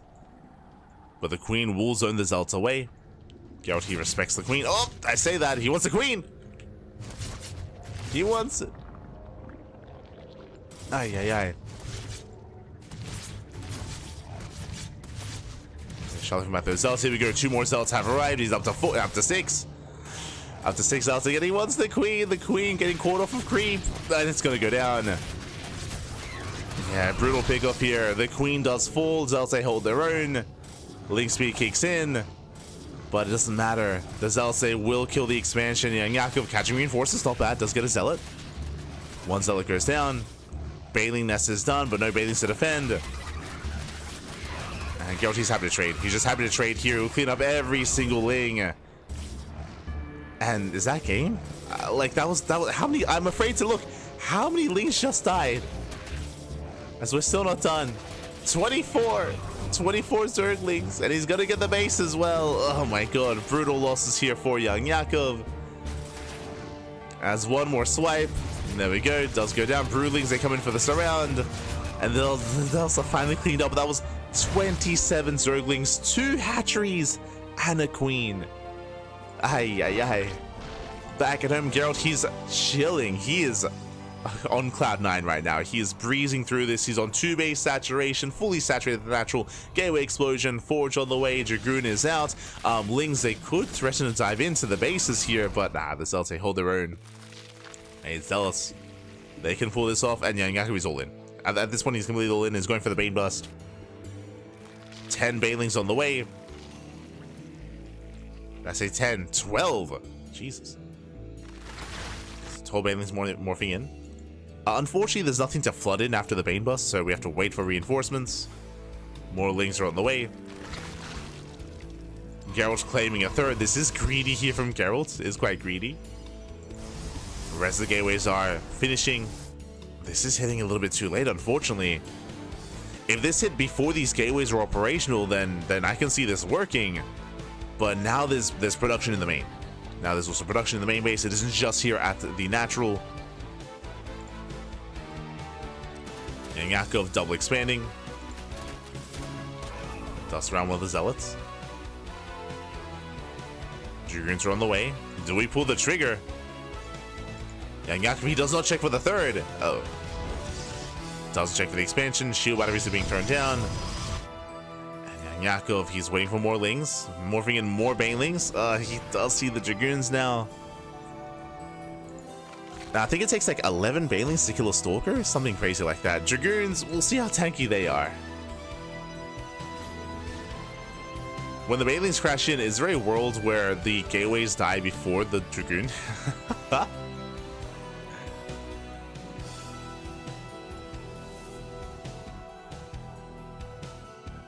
Here we go. Yes, Banelings, they waddle in. And, I mean, I said it takes the... I should have counted the Banelings. He does kill 1 Dragoon. Does get 1. And does break down the wall, but that was every Baneling. That was every Baneling. Again, Banelings, they don't trade efficiently against Stalkers or Dragoons. They're amazing walls. Arguably better than the gateways. And with that, yeah, Gerald, he holds. He holds, he shuts us down. GG. GG gets called. We know that was more than 12. It was 12 Banelings initially, and we morphed in like an extra, I want to say maybe 4. Maybe that was like 16 Banelings, maybe? Something like that. GG. GG, well played. Again, it takes a lot to bring down some of these higher tech gateway units, and alas, the Bane Bust fails, and Gerald will take game number 2. Now, it wasn't just the Bane Bust. As a reminder, Gerald, he was forced to make those Zealots early on, and boy oh boy did he make use of them. Remember, it was 6 Zealots getting across the map, and they got over 24 Zerglings. They got 2 hatcheries, 1 at home, 1 across the map, and they got a queen as well. It was insane damage. Gerald, he forced you all in out of YoungYakov, and alas, as you saw, was not quite able to bust in time. I do think there was potential to bust before the gateways and before the Dragoon count got too high, but YoungYakov, he was waiting for more Lings, and because he was waiting for extra Zerglings, it meant that the Bane Bust was actually becoming weaker over time because of the Dragoon count building up, and because of the gateways kicking in. So with that, GG, well played. With that, we're getting into the ace match here. We are tied up 1-1, and we are going to finish this all on Fighting Spirit. Let's go. 50 Banelings to 1 Dragoon. I want to say, I think it's like 14. I want to say like maybe 13 or 14 Banelings. Something like that. Regardless, let's go. As spawning in the bottom right hand corner of Fighting Spirits, we have the Polish Protoss player, the Teal Protoss, representing Streamer Zone. It is Gerald. And spawning in the top right hand corner, ooh, we have the Brood War Zerg player, the Red Zerg. It is YoungYakov. Bearing in mind, the format for this tournament is for the ace match in best of threes. You get to decide. So because of that, in KungFu Cup, we could end up in situations where in the ace match, we have Brood War versus Brood War or SC2 versus SC2. Despite that, the players do not choose to actually have that dynamic. So I do appreciate that. As I alluded into Fighting Spirit. Again, Fighting Spirit is one of the older, far older maps in the map pool. YoungYakov is going to be opening up Hatch first. Likewise, Gerald opening up Gate Expand. Now, welcome to a 4-player spawn map. Gerald and YoungYakov, they do not know where each other have spawned in. There has been a recent change that does allow players to actually see the spawn locations of their opponents, but I believe it is map dependent at the moment. I believe it is very much so map dependent. I believe it is bugged on certain maps and not quite applicable on them, but on others it is working. It doesn't show you where your opponent spawns, but it shows you 2 possible spawn locations, and what it does is that it eliminates a 4th location. I guess it eliminates a 3rd location. So it does kind of reduce the RNG a little bit, which is really cool to see. A really nice change for specifically 4-player spawn maps. Hola, ¿qué tal? ¿Cómo estás? Este es ZCon. Bienvenidos. Buenos días. It's not functional all maps. Yeah, we're waiting for Blizzard to re-enable publishing the fix. Yeah, all good. All good. Soon TM. Whew. As YoungYakov, again, just going for a standard opener, nothing too crazy, nothing too wild here. Likewise, Gerald doing the same. We just see YoungYakov, he does go for the diagonal scout with his Overlord. So the Overlord does rush diagonally across the map. Meanwhile, the second Overlord does check the horizontal spawn, and through the process of elimination, YoungYakov will confirm the location of Gerald. Ooh, lair first. Okay, you have my attention. We just see YoungYakov, he's rushing into said lair. I would imagine because of this, we're going into 2-base Muta. 2-base Muta would make the most sense here, considering, Hydras are not lair-based or anything like that. Yep, gases are being taken. We are rushing into Mutas. Now, this is a very risky build. This is a very greedy build just because you are lacking any kind of ground support, and you can be punished, and you can be, I would say, punished for that. Adept does scout. Adept does confirm the location of Geralt, and we do see Geralt here, of YoungYakov, and Geralt, he's going for a Twilight Council opener. Does he go into Glaives? Going into Glaive Adepts? Are we going into Charge? What is the plan here? What tech are we going for? Twilight Council into Robo. Adepts have arrived. They're going to be threatening a Shade. Meanwhile, we do see a full wall here from YoungYakov. Does set up the full wall. Link's getting caught out. Oof. As Goki attempts to dive in. Upon seeing the wall and upon seeing 0 sunken colonies, this is very suspicious. Very suspicious. It's going to be a DT opener. Okay, so DTs into Archons. I don't know how effective DT openers are against Brood War Zerg just because of how accessible detection is. But regardless, on the way. Link speed about to kick in. Spire is halfway done. Geralt does go for his War Prism behind this. Again, getting ready for those Dark Templar. Spire is halfway done. And Geralt, upon seeing the 2-base play, he can assume that it is going to be fast lair. Like, he can make some assumptions here as to what's happening. There aren't too many options available here to YoungYakov when it comes to what kind of tech he's going for. Technically, this could be like a Su Lurker Rush. Technically. Which I haven't seen anyone else do other than Su, to be honest. I mean, hey, he took some maps off of Beyond with it.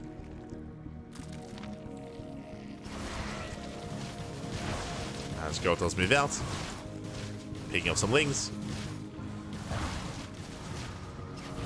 Just shave off those Zerglings, but the scout is delayed. But here we go, DT's right into the main. And Mutas will clean this up, Lings as well, but damage is still going to be done as DTs, they make their way in. Ooh, no Dark Templar, sorry, no detection.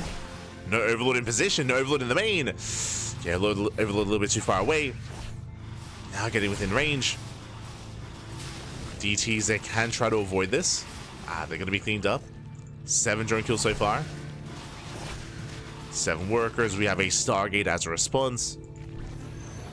Getting up to 9 drones, and we do recall 1 DT to safety. And Gerald can morph in that Archon. And there it is, Archon's on the way.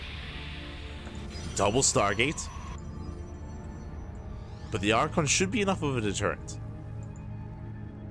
As we have how many? We have 8 mutas. 4 probes so far. Oh my god. Yeah, diving on the Prism. The Prism base had a lot of damage here within range of the shield battery.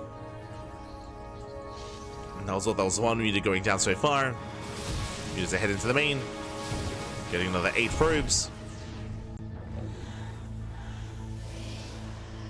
Another 10. Oh no! Oh my god, does drop in time. Very nice drop. Does punish very hard, actually. That's what, 4 mutas going down in total. Last Stalker's out of position. Phoenixes have arrived. And mutas, they can be chased down. Oh. YoungYakov does pull away. Does get the hell out of there. Going for a ninja base. Doesn't even need to, but just take the close by expansion, but no. Going for the ninja instead.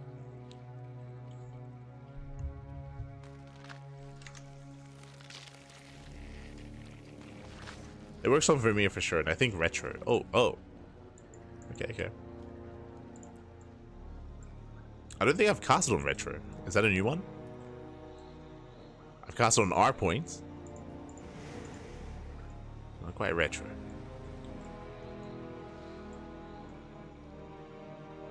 So far. YoungYakov, he does rotate over. Going for the 3rd. Can he force a cancel? Phoenix is moving in. Warping gets denied. Oh, catching him out. Gets 1. Takes on 1 Phoenix, and you have to be so on top of your control here to avoid those mutas. Oh! As the Gerald does pull away. Does pull away. Does react in time. We have some Scourge coming into the mix. Once again, to punish and to zone away those Phoenixes.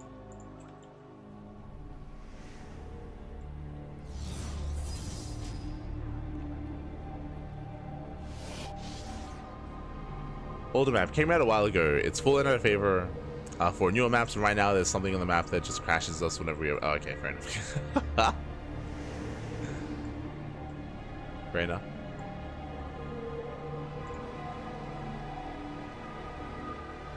As Gerald just going mass bling Stalker, still morphing in more Archons. Getting to the Fleet Beacon, getting into Phoenix range. And Gerald, he does save his 3rd. Does save it, does get up and running. But for now, Gerald is contained. He's contained. The Scourge! Oh, coming from behind! The late reaction, very late reaction. Oh my god, massive connections. 3 Phoenixes go down. And YoungYakov pulls away. Likewise, top left is getting saturated, claiming those gases. Still committed to mass Skyzerg. We have a couple of Hydras being sprinkled in. Wait, what? So I think YoungYakov. Okay, we're good. He's going for a 2nd Hydra. I was gonna say he might be a little bit stuck up 2 brain, but I think technically there is another upgrade available for the Hydra. Might just be rushing into that. It's fine. It's fine. Yeah, we're spoiled in SC2 when they did merge the upgrades into one. Here. There we go. 2nd Hydra, double upgrades. On the way. Queen's Nest as well. Getting into Hype Tech. Ooh, as the mutas do punish. Again, Phoenix Range is. Oh, God, no! Phoenix Range is done. That's the ball back. But it takes down so many mutas. That was what? That was 8 mutas for nothing. Not a single Phoenix goes down. Despite getting caught for a moment there, didn't lose a Phoenix. Jesus. And where are the Scourge, right? Where are the Scourge? They're not here to zone. Oh, and the meters, they just get bullied. They get bullied back. Tempest production has begun. Catching up more Overlords, getting into the mineral line. How the turns have tabled. Hydras are trying to keep up, but they just cannot. Okay, Queens are on the way.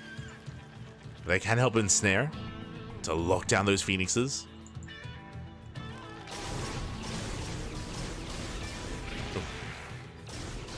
Catching out an Overlord. Once again, just wreaking havoc here in these mineral lines. Getting 5 drone kills, 6 drones even, 7. And Gerald, does he check top left? Oh, he will come across it. Yeah, he sees the creep. Does see the creep. Ling run by at the same time and looking to deny the 4th base, but he has found the expansion. No, the spores aren't ready. No spores. They've not morphed in. There's no saving this. There's no saving this. Hydra's out of position. Alas, Phoenixes, they do actually race back home for a moment here against the Mutas. Forced to recall. Mutas, they buy time. They save the mineral line.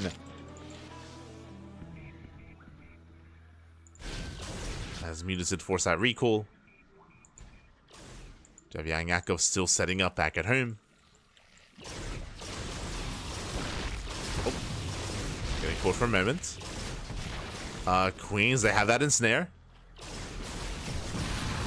These Mutas are going to be cleaned up.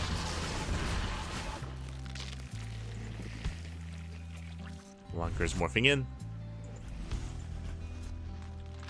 So we're going for that now that now that the Phoenix count is getting out of hand. We're going for that full ground switch here.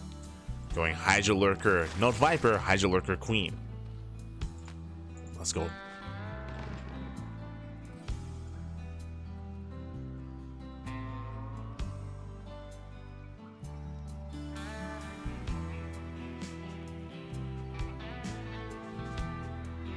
Hydra Lurker Queen moving in.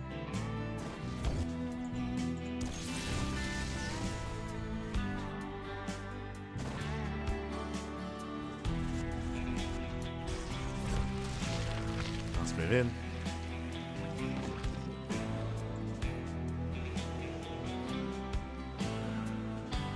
Oh. Because Queens are exposed. Have to get the hell out of here. Sky Toss has been slowly amassing.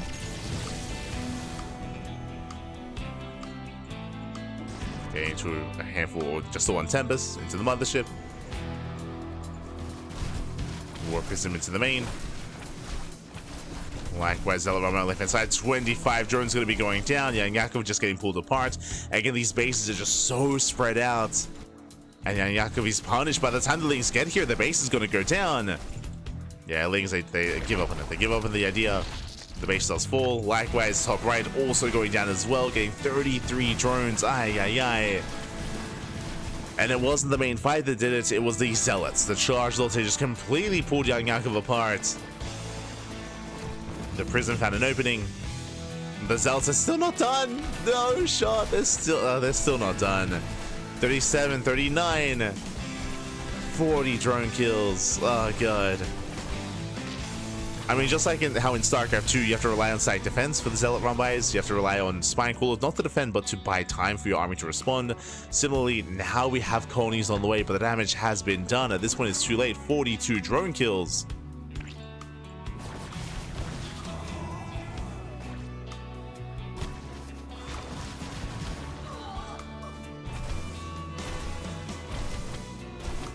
These 2 workers go down. Scourge is on the way, and again, the Scourge are going to be an answer to the Sky Toss, but it isn't just about whatever's in the sky. It's got the ground army as well. Remember the Storm. Gerald, he's maxed out. Jesus.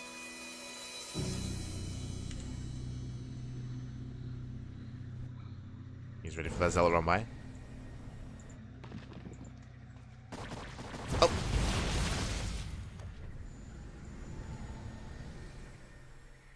But YoungYakov trying to keep up with the main army. Zealot run by catching out some reinforcements. Once again, running into the colonies. Nice slow zone on the main army. Cloak is activated. Oh, Scourge does try to come in. But they are zoned away. Scourge are zoned. And again, it's one of those things with Scourge that can shut down the Sky Toss, but they are quite fragile units. Oh! Catch that Phoenixes, not bad. Phoenixes go down. All it takes is a Storm, an Archon in position, and they can be zoned away. They can be shut down. The Snare just now running out. Yakov trying to come in from behind. But again, he's down to 38 workers. Oh, God. He has no economy. 14 more Scourge on the way. I'm curious to see how many Archon volleys it takes to kill a Scourge. Because that I'm not so sure about. I don't know if it's like 1 volley, 2. There's a recall bottom left. Some of the army gets abandoned. Oh, second recall. Second recall. I love that. I love that he recalls back home and the mothership's like, oh, I left some of my boys. Let me just grab him.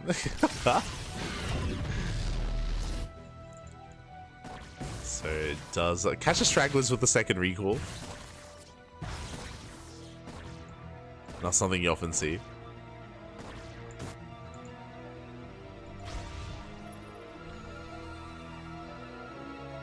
Gerald's moving in. More Scourge building up. Again, we're looking for that one big fight here for YoungYakov. Even though he has no economy, he can still claim a fight. Does get the ensnare. Yeah, massive snare on the army. Make it that much easier here for the Scourge to engage. There is one Archon, only one Archon. And here they come. Scourge, they dive in. Storm, not enough. Yeah, the Sky Toss goes down. The carriers, the mothership. And YoungYakov, he shuts down the main army. He can send it back and keep going. Oh my God. Does catch the Tempest. Carrier barely escapes. And he's gonna keep going. We gotta keep going. Like, there's no, oh, I say that, Zel's taking into the natural. Drones going down. Again, there's barely an economy to begin with, and this will distract YoungYakov. He's racing back home. Oof. He's racing back home. Gerald, he's been given time here to rebuild. Remember, Gerald, he has an economy. He has 72 probes. Gerald can rebuild. YoungYakov cannot. As Zelce push in once again. YoungYakov is on a timer. We gotta keep going. And the problem is that now there's more Sky Toss. And there are no more Scourge left. Oh my God, Brutal Storm. Brutal Storm's here. It's too much. It's too late. It's too late. Now we're back up to 4 carriers, and now there is 0 Scourge. Yeah, 0 Scourge left. Even without detection, doesn't matter. Just going straight for the Hydras. GG gets called. And it was an amazing fight from YoungYakov, but again, he had no sustain. He had no longevity here in the ace match. GG, Gerald, he will claim the series 2-1. He will advance on to the grand finals. GG. Whew, oh my God. Again, an impressive fight towards the end from YoungYakov, but what killed him that game, it wasn't really the Sky Toss. I mean, the Sky Toss was nailed in the coffin, but it was the Zealot Rambais. The Zealot Rambai, time and time again, charge outs in the main base with the Warp In, charge outs at the Ninja base, in the Natural at the third. The Zealots, they crippled the economy. They ensured that YoungYakov, he had no bases to work with, he had no economy, he had no drones, and it meant that because of that, he was all in. He was all in at the end. He only had one fight in him. The fight went well, but even that was not enough. GG. GG well played. With that, Gerald will claim the series. Meanwhile, a shout out to Pesevenga in the chat. Gab, thank you so much. Thank you so much for the gifted sub to the community. The gifted sub to Matt. Matt, the French Zerg player. I'm sure he'll enjoy it. I'm sure he'll enjoy it. Thank you so much for the gifted sub. Thank you for the support. And again, shout out to Gerald for making it to the finals. And that could have gone either way, to be honest. Could have gone either way. It was still very close, very intense. And that leads us into the upper semifinals. Leads us into our next series here. Leads us into Dark versus Rebellion. Let's go. Now, something that I'm unaware of is whether or not Dark did play Zerg or did play random. For those that are familiar with Dark, you would know that as of late, Dark, he has been playing nothing but random in StarCraft Evolution tournaments. When playing specific, I think all the races, or maybe just Brood War races. I think it's all the races he's been playing random.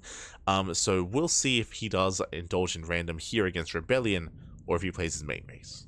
Let's go. Let us go. Oh, Hyper One, ¿qué tal? ¿Cómo estás? Bienvenidos. As we are jumping in. And it looks like, at least according to the loading screen here, Dark, he did pick Zerg, at least for game 1. Let's go.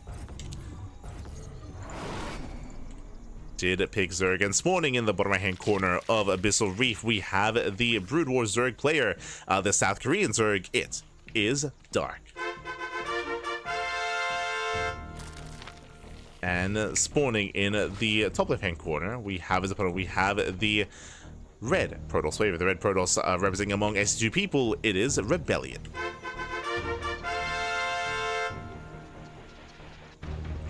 Does KungFu Cup not force to lock it in? No, I believe you can switch. I believe you can race switch in KungFu Cup. Those one playing random. It's possible that he played random in some of the other matches. That's why I'll let you know, at least for each individual game. At least here for game 1 is picking Zerg. Here we go. If he does pick random, I'll let you know. At least for these matches. For now, is going hatch first though. He is opening up hatch first.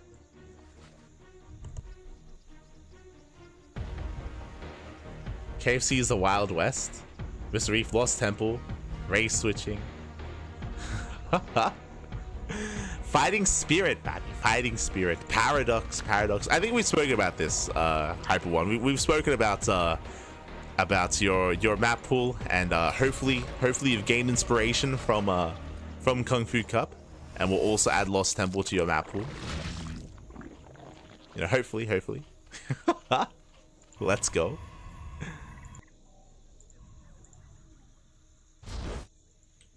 We can get rid of purity in industry, and then we can get lost in the temple. Paradox. Let's go. Not even close to the Witness Island map. I expect it in the next StarCraft Evolution 4 Championship. If you're telling me that there is an island map out there that is even crazier than what we've seen, then what you're saying is that, mate, it sounds like we've locked in a new map for the League Championship. Let's go. New map confirmed. Let's go. Not till season 3. Let's go. For now, we do have our initial openers here. We do have our standard opener out of Rebellion, but he's going into a very fast Forge. This I was not expecting. So Gate Expand into Cybercore into a Forge follow-up out of Rebellion and rushing into +1. Meanwhile, we do see Dark behind this, taking his 2 bases, going for a 3rd, moving out with a handful of Lings, don't get me wrong, but he is droning behind this. Do see Rebellion does wall up. Forge is finishing. Dark, his scout is denied, but Dark, he did spot the Forge. So Forge has been spotted, has been scouted. With this, we're expecting a 2-base all-in. We're expecting a +1 timing. I say that there is a build in SC2 like PVZ where you can rush into +1. This leads into a +2 timing with a robo-based army going into Colossus. But even then, the Forge isn't this fast. So we're expecting committed 2-base play. So we're expecting something more committed here from Rebellion. Just rushing into +1. Dark behind this, going for his own Hydra Den. Likewise, macro hatches being thrown down. Going into Ling Hydra initially. And again, Dark, he saw the Forge, which is very suspect. And again, it is indicative of 2-base play. So Dark, he's joining for now. He's fanning out his Lings, making sure there's no shenanigans out on the map. No proxies.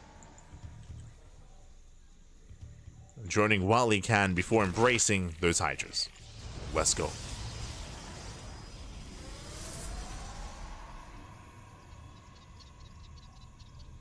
We've ported Death Valley already. Let's go.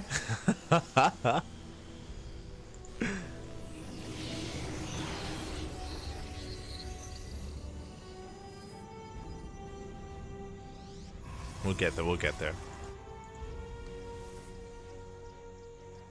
As we have the all-in coming. So from here, we're going into a +1 charge all-in. How many gates?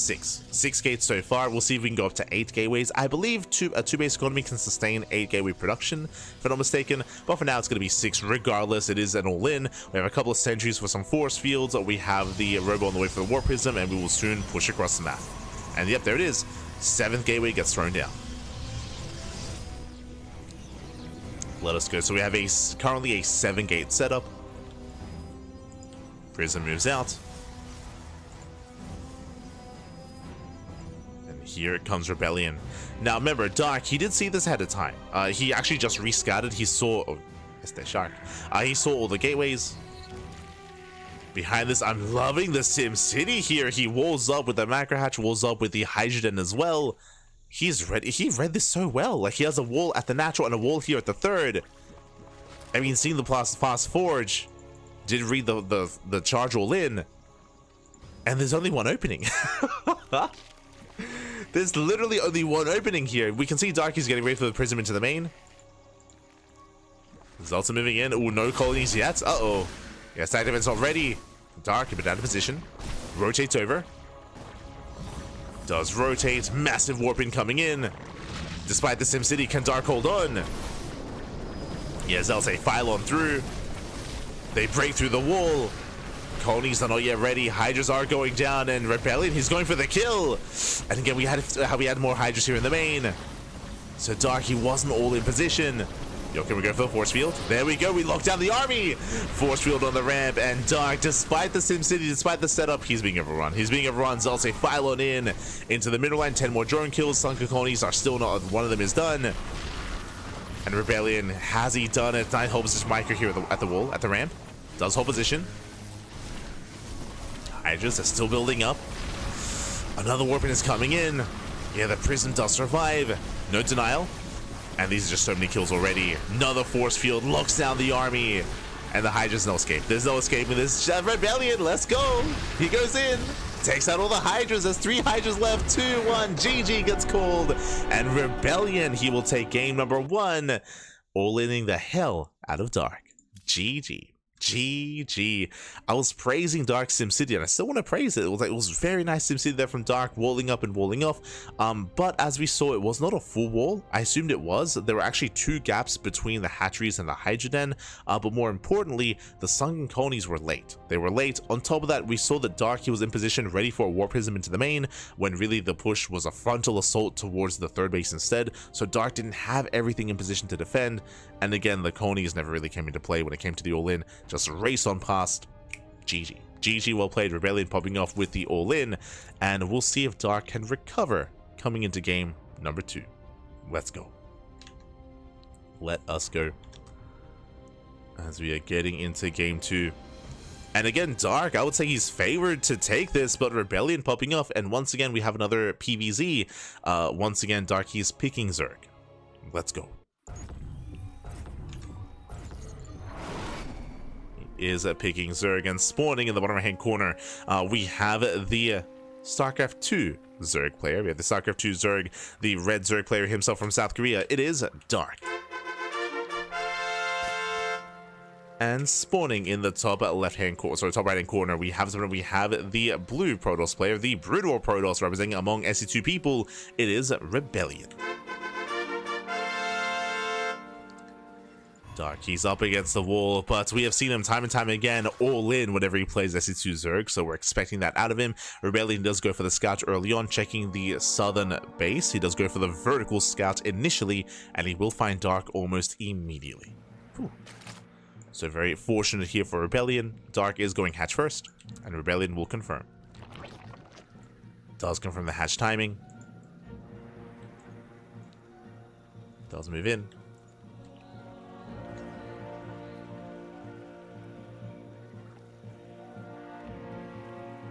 You see, this one, you're gonna forget Paradox exists. Oh no, look, I never forget my first, okay? I'll never forget Paradox. See, eventually, we're gonna get enough island maps where I want to see like another show match between 3 Point and like Hormono or something. Maybe 3 Point and Wayne. 3 Point and someone. Oh my god. Yo, we're cannon rushing. Forge. Forge has been thrown down. We are going to be cannon rushing here across the map. We're setting up here on top of the ramp, and the wall has been thrown down. Dark, he does not see this. Dark, he doesn't see. He doesn't know. He's unaware. Cannons are going to be on the way. Let's go, Bobby. Let's go. Rebellion with the cannon rush. Again, he can be a cheeky player. We saw the all-in last game, and now we see the cannon rush here in game 2. Cannons are being thrown down. Again, the wall here was just to make sure the cannons got up and running. gateway gets placed and the cannons there within range of the hatchery, and Dark, he still has no idea. He doesn't know until now. And now he sees. And there's no saving the expansion. The cannons, they will finish. We have some links on the way. And we can see Rebellion trying to work his way towards the base. Is even blocking the gas. It does block the gas geyser. So the gas is denied. This will delay roach production. Speaking of, it's going to be a roach breakout here. There's the gas steal. Nice setup there from Rebellion. Steals the gas. This will delay any kind of roaches, or it will deter gas income, ensuring there are less roaches, less ravagers. Again, this hatchery is no longer for this world. Dark, he breaks out with one drone. Slips away. Slips away with his workers, getting a ninja base, or going for the third. Likewise across the map. Ooh, there's nothing at home to defend. These two lings. Yeah, the two lings, they pop off. They don't get a probe kill yet, but they are delaying mining. A lot of delayed mining here at the natural. Oh god, arguably an overreaction as well to two Zerglings. I mean, that is significant. Meanwhile, we just see a proxy zealot across the map. No zealot back at home. One probe goes down. Finally, links are dealt with. Two links, one probe, not bad. And again, a lot less mining time in the main, in the natural. Dark double expanding, going for the center base. He's going for the center expansion. Let's go. Dark with a double expand. Roaches are amassing. Zealot does waddle in.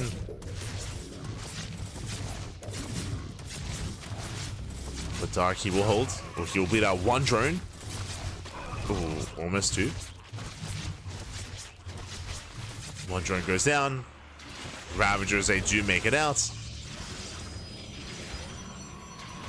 Yeah, they make it out across the map, and there's nothing at home. There's nothing here. There's a Stargate on the way, but that's no choice. It's pylon. Yeah, the pylon's under fire.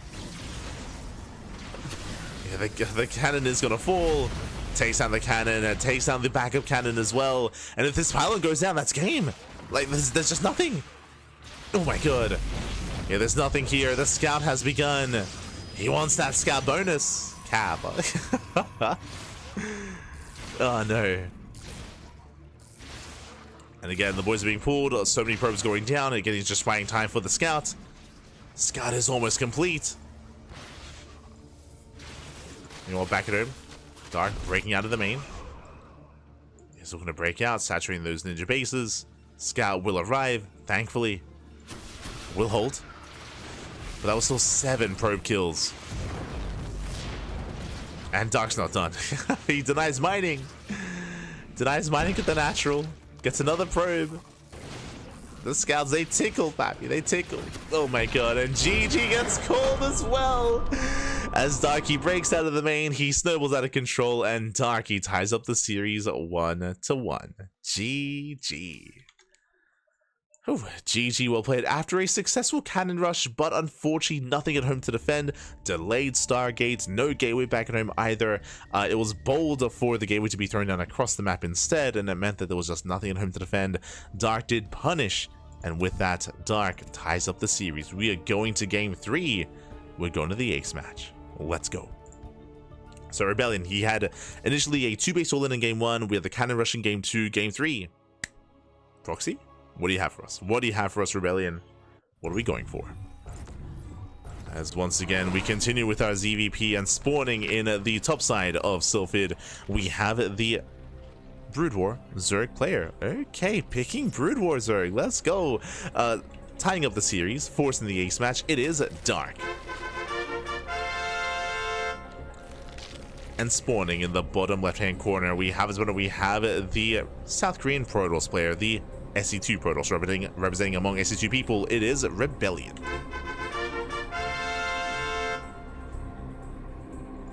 We go.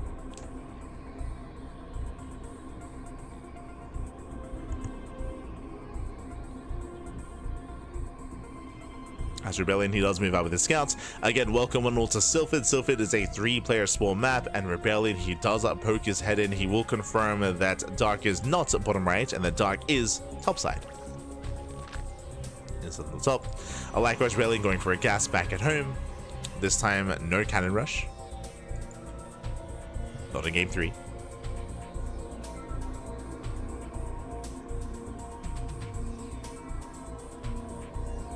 So we are calming down. We're going to saturate our natural.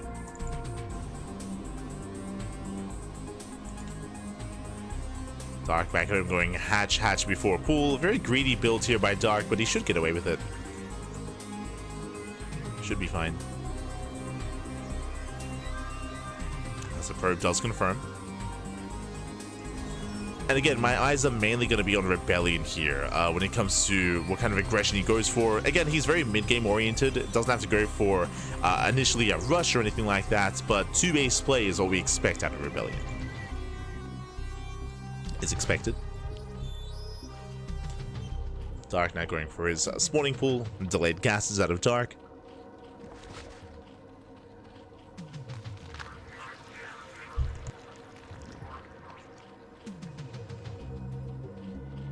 Interesting, going for delayed gases. Oh, but Jesus! So it was hatch, pool, hatchery into gas geysers. So very late gases opener essentially here from Dark. With this late link speed, but he will have an abundance of lava and an abundance of drones. So he'll be droning up quite heavily early on. Rebellion, we'll see how he responds as, ooh, this does look like the same build as game number 1. Fast forge into +1 attack into a charged base 2-base all-in. That is what this reads as. Now, in game 1, we saw that Dark was able to scout, was able to confirm what was happening, but was not able to defend. He was torn apart on Abyssal Reef. Here, you could argue that the main bases, or the 2-base setup here is more secure. Bearing in mind that on Abyssal Reef, there are 2 entrances into the natural. Here on Sylphid, only 1 entrance. As Dark does open up with his Hydroden. A very interesting location. The Hydroden is outside of the main and outside of the natural. Just saying. What's happening? I mean, Rebellion knows now. He scouts. He does scout the Hydroden. He's aware. As Dark, he has to break out of his own natural. I'm a little... In my brain, I'm trying to think. I'm like, does this like benefit in any way? Like, I guess like I was like trying to think like, are we making like any choke points or Sim City with this? Like the answer is no. Like it's just exposed. Okay, sure. I guess just wherever the drone happens to be, you just throw it down. Throw it down. Who cares about hiding tech or preserving yourself?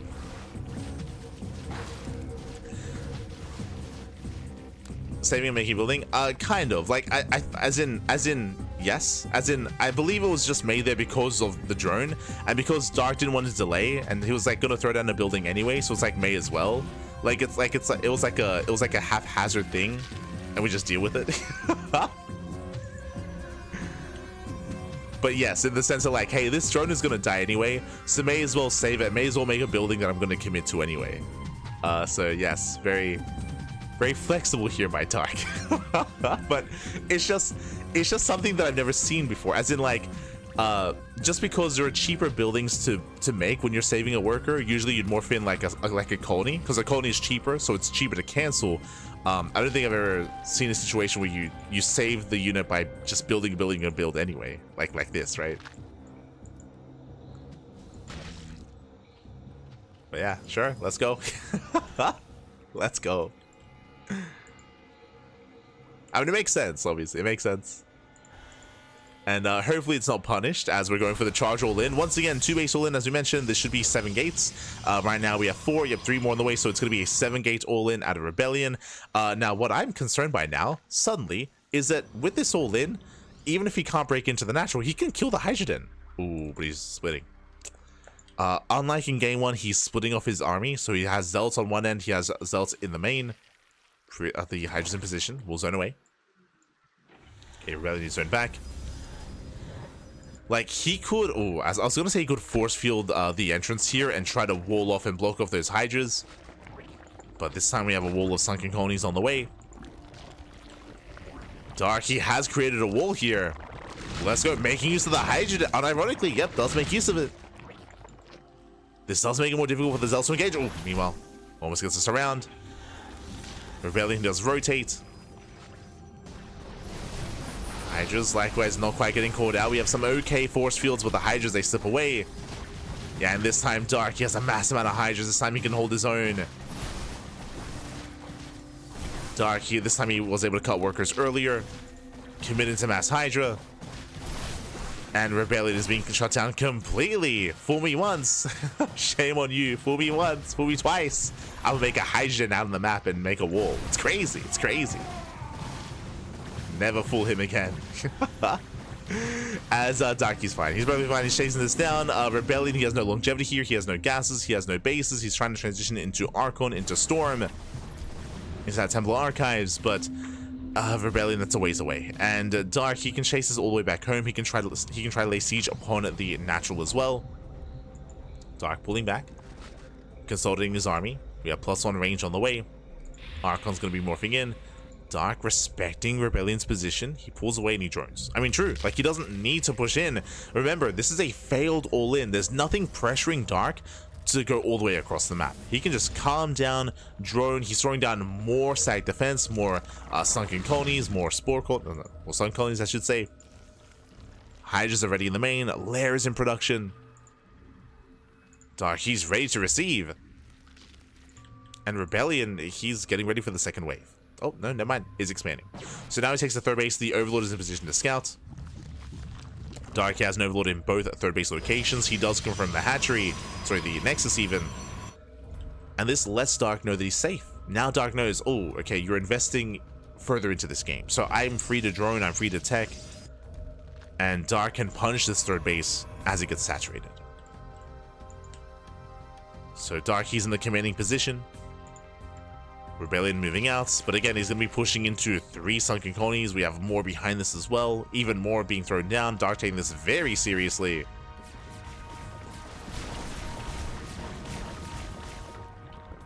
Likewise, Lurker Tech on the way. Oh, my Prism goes down! The War Prism does get snipes. Ay, not like this. Not like this.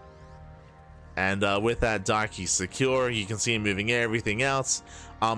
I do think that Dark could just wait. He can just wait for Lurker Tech and morph in Lurkers, but Dark is being proactive. Moving out already.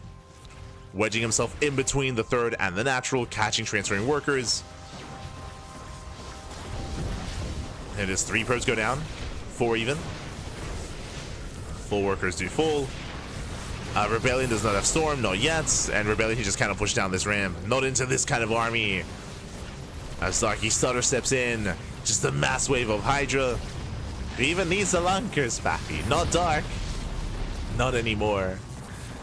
Yeah, Storm does complete, and there are some High Templar. We get some decent Storms here, but Hydras are getting to the mineral line.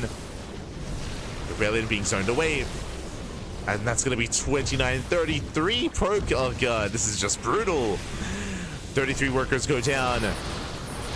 36 even. Yeah, and with that, Rebellion, he cannot save the natural, he cannot save the main, he cannot even break out. He tries to, but there are no more Storms remaining. Leading out the final Archon. And Darky still takes the fight, takes down the base, takes the fight. Can now move in towards the third. And GG gets called. Darky will claim the series 2-1, advancing on to the grand finals. GG. Whew. GG, well played. Darky will claim it again. Rebellion, he was able to pull this all in off against Dark earlier, but Dark, he was less prepared, he was less committed. This time we had a full wall of stack defense, we had Spankles, we had Sunken Colony set up, we had some stronger Sim City, we cut workers earlier going into Mass Hydra, and with that, Dark, he holds, he defends very nicely, very well. GG does advance on. Shout out to Rebellion for making a series out of this and for forcing the ace match. Really cool to see Rebellion actually fighting back and having some quirky builds. I'm not too fond of the idea of him going for the same all-in 2 games in a series, but again, I appreciate that he mixed in a cannon rush as well, which was relatively successful. Remember, he did kill the base, he was containing Dark for a time, unfortunately just was caught with his pants down back at home. GG. GG, well played. With that, Dark does advance on to the finals, and we are getting ready for said finals. Here we go. It's going to be a best of 5 between Dark and Gerald, as Gerald did take down YoungYakov earlier in the broadcast. Did go all the way to the ace match. It was an intense back and forth between Dark and YoungYakov. Very intense, very clutch. Also, I should switch this. There we go. Yeah, Dark, he did not play random. Did play Zerg in every game. Did pick Zerg in every game, I should say. And now we're getting into that best of 5. Here we go. We're getting into that best of 5. Beautiful. And game 1 is going to be on Monty Hall.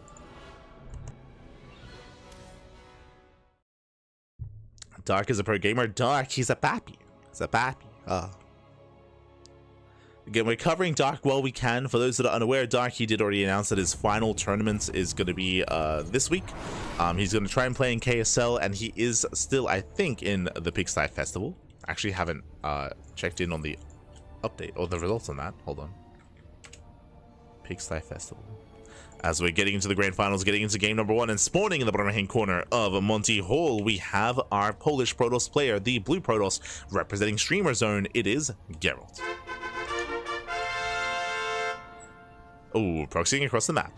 Oh, wait, no, sorry. Just sending out his probe early on.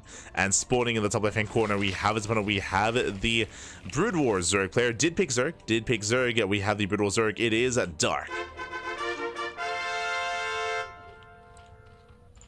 Here we go. And yes, Dark's final tournaments are going to, as we are just checking the center expansion, but Dark's final tournament is going to be the Pigsty Festival as well as KSL this weekend. Did already announce that last week. So we're covering Dark while we can, as much as we can, as Dark does take the northern base. So he does expand here on the northern lane. Also, welcome one to Monty Hall. If you haven't seen this map before, it's one of my favorites, I'll be honest. I do love Monty Hall dearly here, as Gerald, as Monty Hall is almost like a MOBA map where there are 3 lanes. There's a top lane, bottom lane, and mid lane as well, and each lane here is walled off by minerals, so you have to mine through these minerals to gain access to said lane to expand and take your natural, your third, your fourth base. We did feature this map earlier with Quanta and YoungYakov. We did see Dark, he does go for a gaseous opener. Dark, he's very fond of this. We did see Dark do this, I think, last week against Classic, or 2 weeks ago against Classic, where Classic did punish Dark. But this time there's no Classic, we have Geralt instead. Dark does go for a very greedy build, going hatch before spawning pool. And basically what happens here, if Dark ever gets harassed in any of these bases, he can always pull away. He can always pull away his workers and transfer to another expansion instead, bearing in mind that units cannot traverse through these walls without the minerals being mined through. So adept harass is limited. Likewise, Dark, he also confirms the expansion of Geralt. So he knows that Geralt, he takes the center base. So Dark, he knows not to open certain areas up, to make sure that adept harass is limited. As Dark, he goes for a third hatchery, and again, all gasless. All gasless. Again, Dark, if he can get away with it, he will cut as many corners as possible. So gasless opener here by Dark.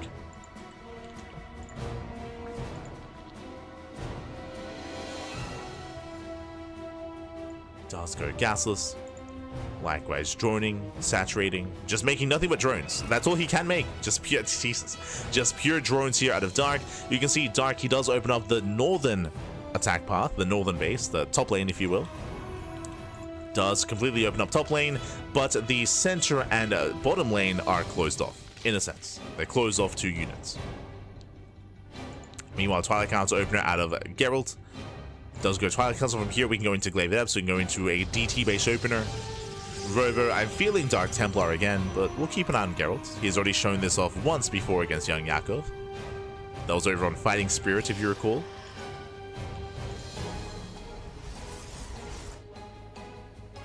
Meanwhile, Dark going to be opening up Hydras, now taking his gases, skipping Link Speed.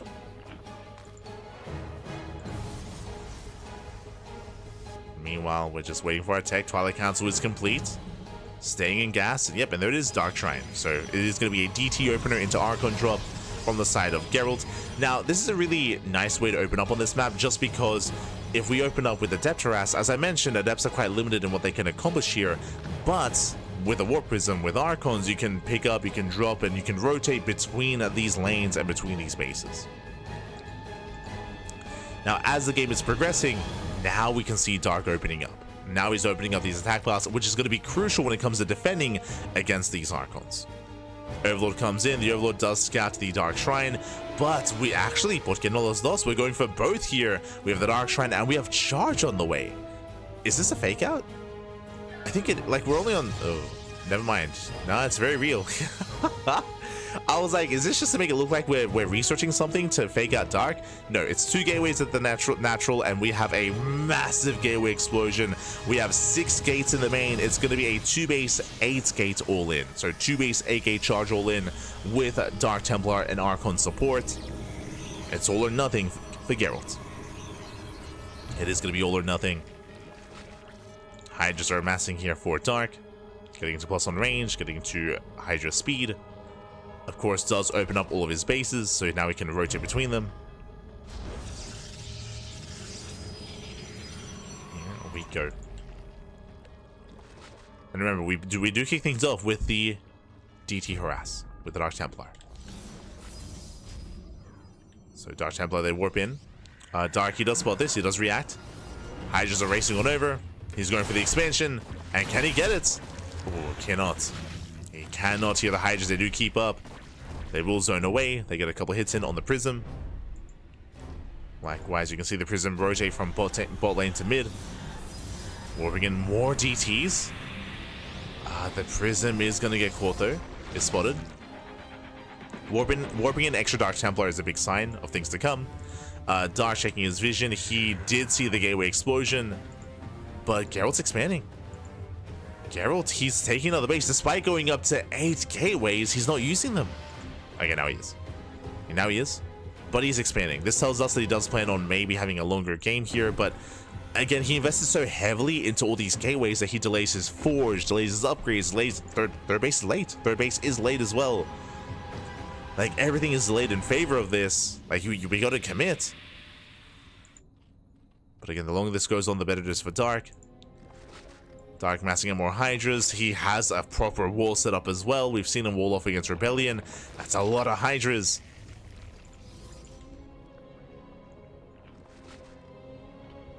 And the all-in has arrived. But again, Dark, he read this so well. I say he read this, he just scattered, right? He saw everything. He saw the gateways. He knows. He's aware of the all-in. Gerald, he does rotate over towards top side. Dark, he does see the rotation. He's keeping up. Oh, God, Prism under fire. Prism is under fire.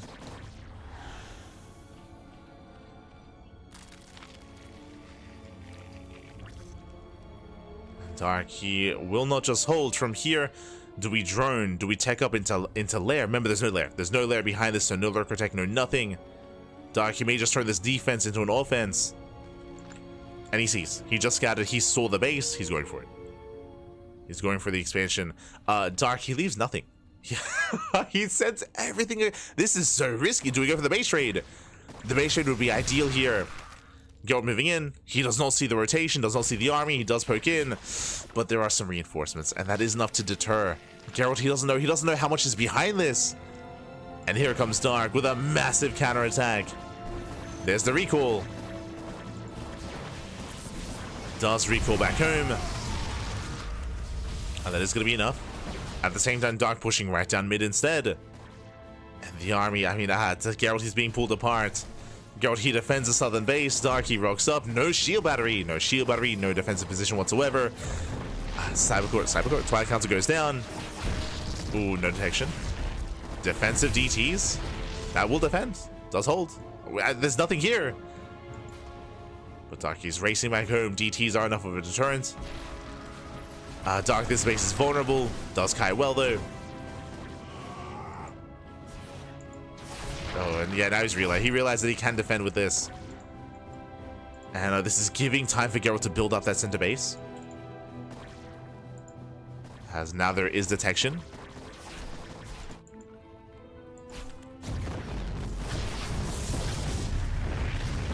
Hydras, they do start to step in.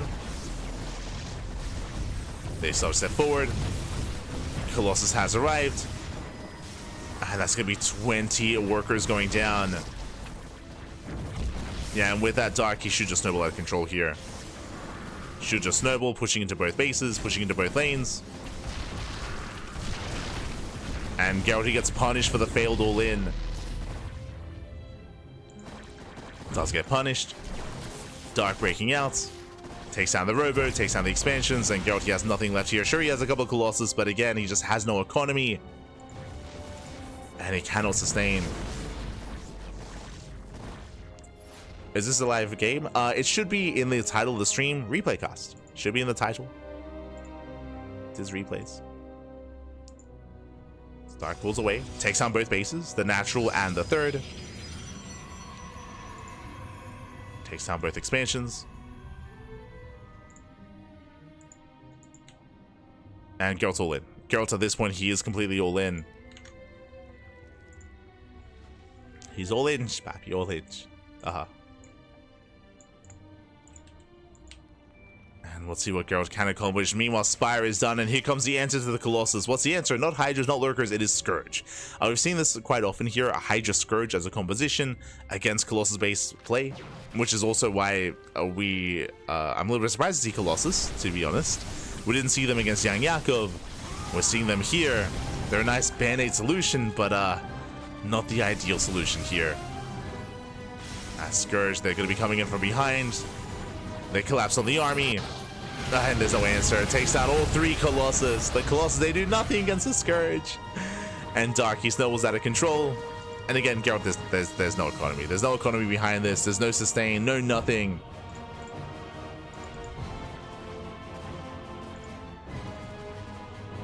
With that, Gerald, he has to back off. He has to retreat.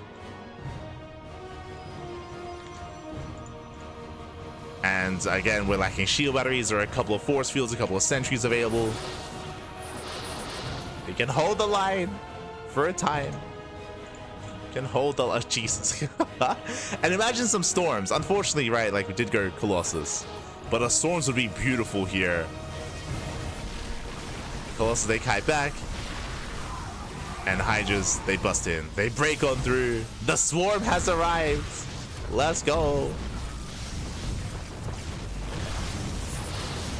So stepping in, breaking through the Colossus. We have Lurker Tech behind this, but there's no need. There's no need. The force field, sure, they buy some time, but there's no real way to make use of that. GG gets called in. Dark, he will overwhelm. Dark, he will take game number 1. Whew. GG. Here we go. One supply Hydras are nuts. If you recall, I should emphasize once again, these have been failed all-ins from both Gerald and Rebellion.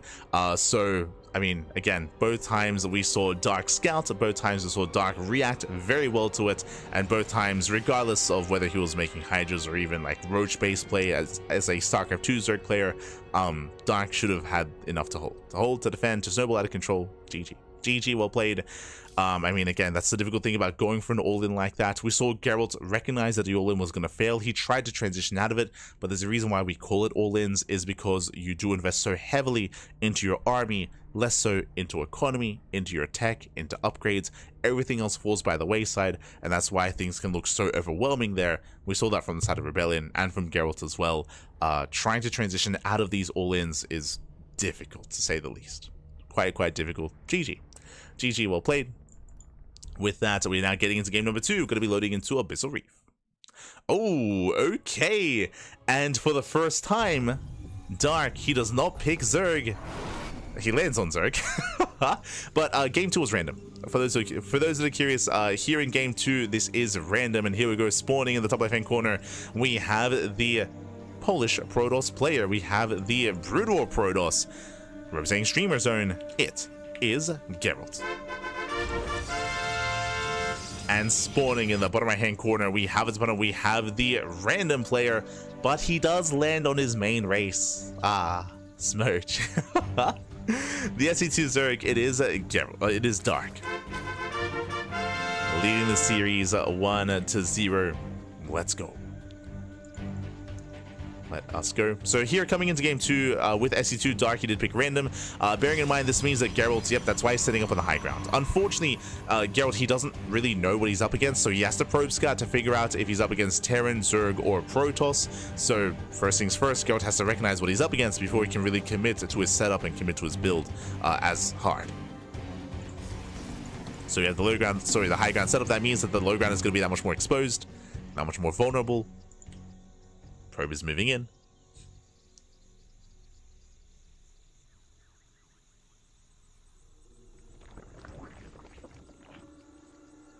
Here we go.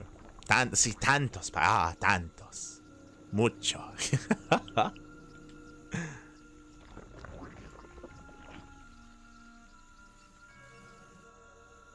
Yeah, the visual. For sure. It's something that we missed in SE2, unfortunately. Smurge. As Gerald, he does confirm, scout does confirm that Dark has rolled and landed on Zerg. So he is aware. He is now aware.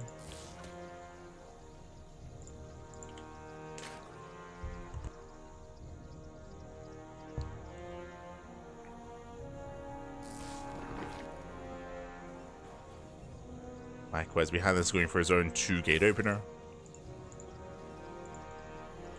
Zealous rallying across the map. Again, I'm just mainly concerned about the low ground wall off, or the lack of wall here, as we have Link Speed on the way for Dark. Dark, this time not going gasless, going for a standard hatch gas pool into Link Speed. Link production has begun, and we'll see if Dark stops. I'll be honest, without a wall off here, with a delayed wall, Dark, okay, we're not going for a Link Flood, we're going for a Roach Rush. Regardless, all in. It's Dark's turn. It's Dark. After that last game, Dark is like, no. Let me show you how to all in, baby. Let's go. As we're not droning. So Dark, he cuts workers at 20. He is Link Flooding, and he's going to be reinforcing with Roaches behind this as well. And again, the wall here is delayed because of the random that Dark played. Usually, this pylon, this cybercore, these gateways, usually this production is here on the low ground, but because Gerald didn't know what he was playing against, it's not here. It's not here, it's not available. Now going into Citadel, going into Zealot Legs. Again, Gerald is working on said wall. Roach production has begun. So far the Zealots, they hold their own, true. They deter the Lings, for now. They deter the Lings, they're buying some time. Dark's still building up. Oh. Does build up. Does move out.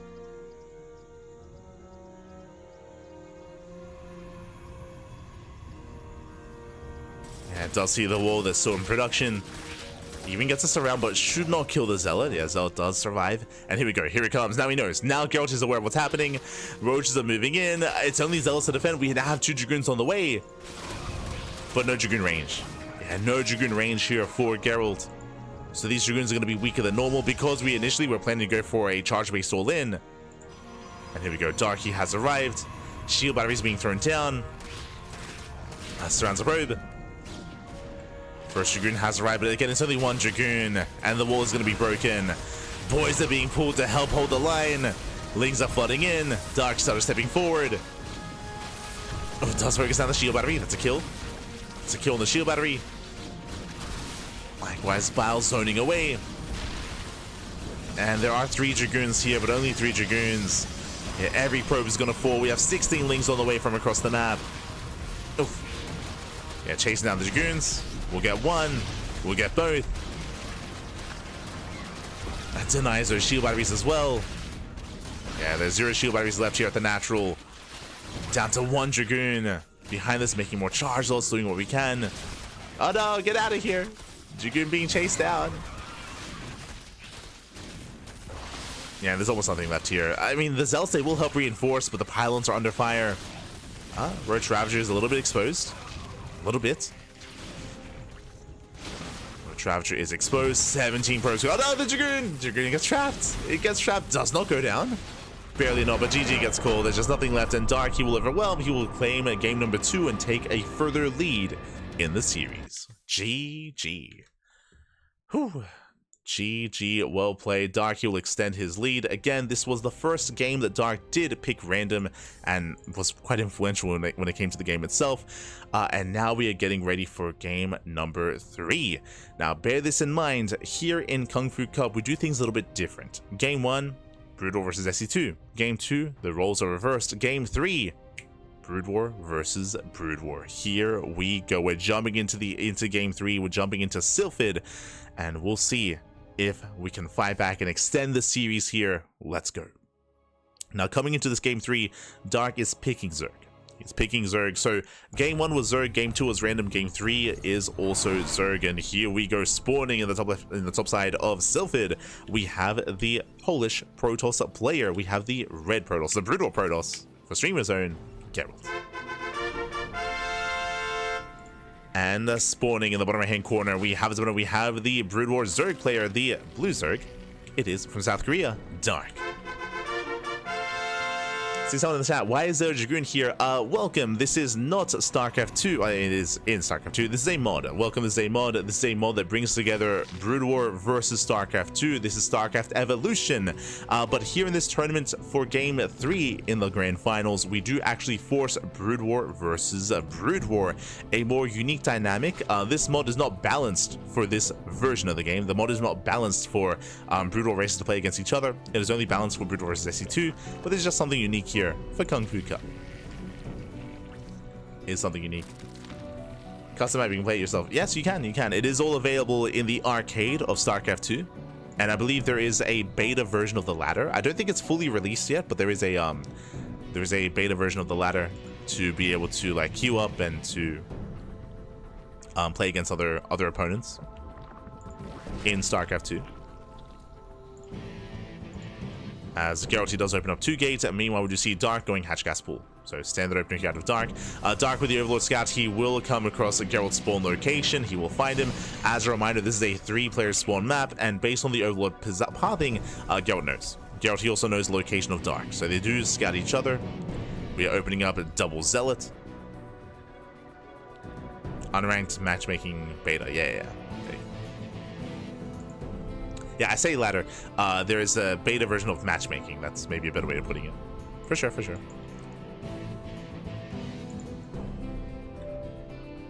Personally, I look forward to it coming to full release. I do look forward to it.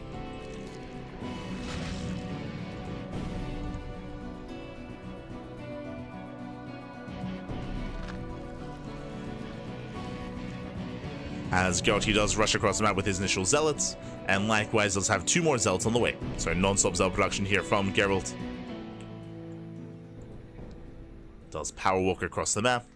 Behind this Dark, he's amassing Lings. No sunken colony yet, so it's going to be a purely Ling defense from Dark. Again, trying to bait the army further onto creep. Does come in for this round, he gets 1! Yeah, 1 Zealot gets surrounded, very nice catch. A probe goes down, and the final Zealot also gets locked down. Ay. Yeah, brutal start here for Gerald. He has to pull away. He still has more Zealots rallying across the map. And Dark is moving in. He is moving in behind this Dark. He doesn't pull out of gases. Takes the second gas geyser and going for a Hydra Den. Going into Ling Hydra. Dark rallying in. Oh, and he gets us around just in time. Takes out another Zealot. Didn't get back home in time. Didn't make it.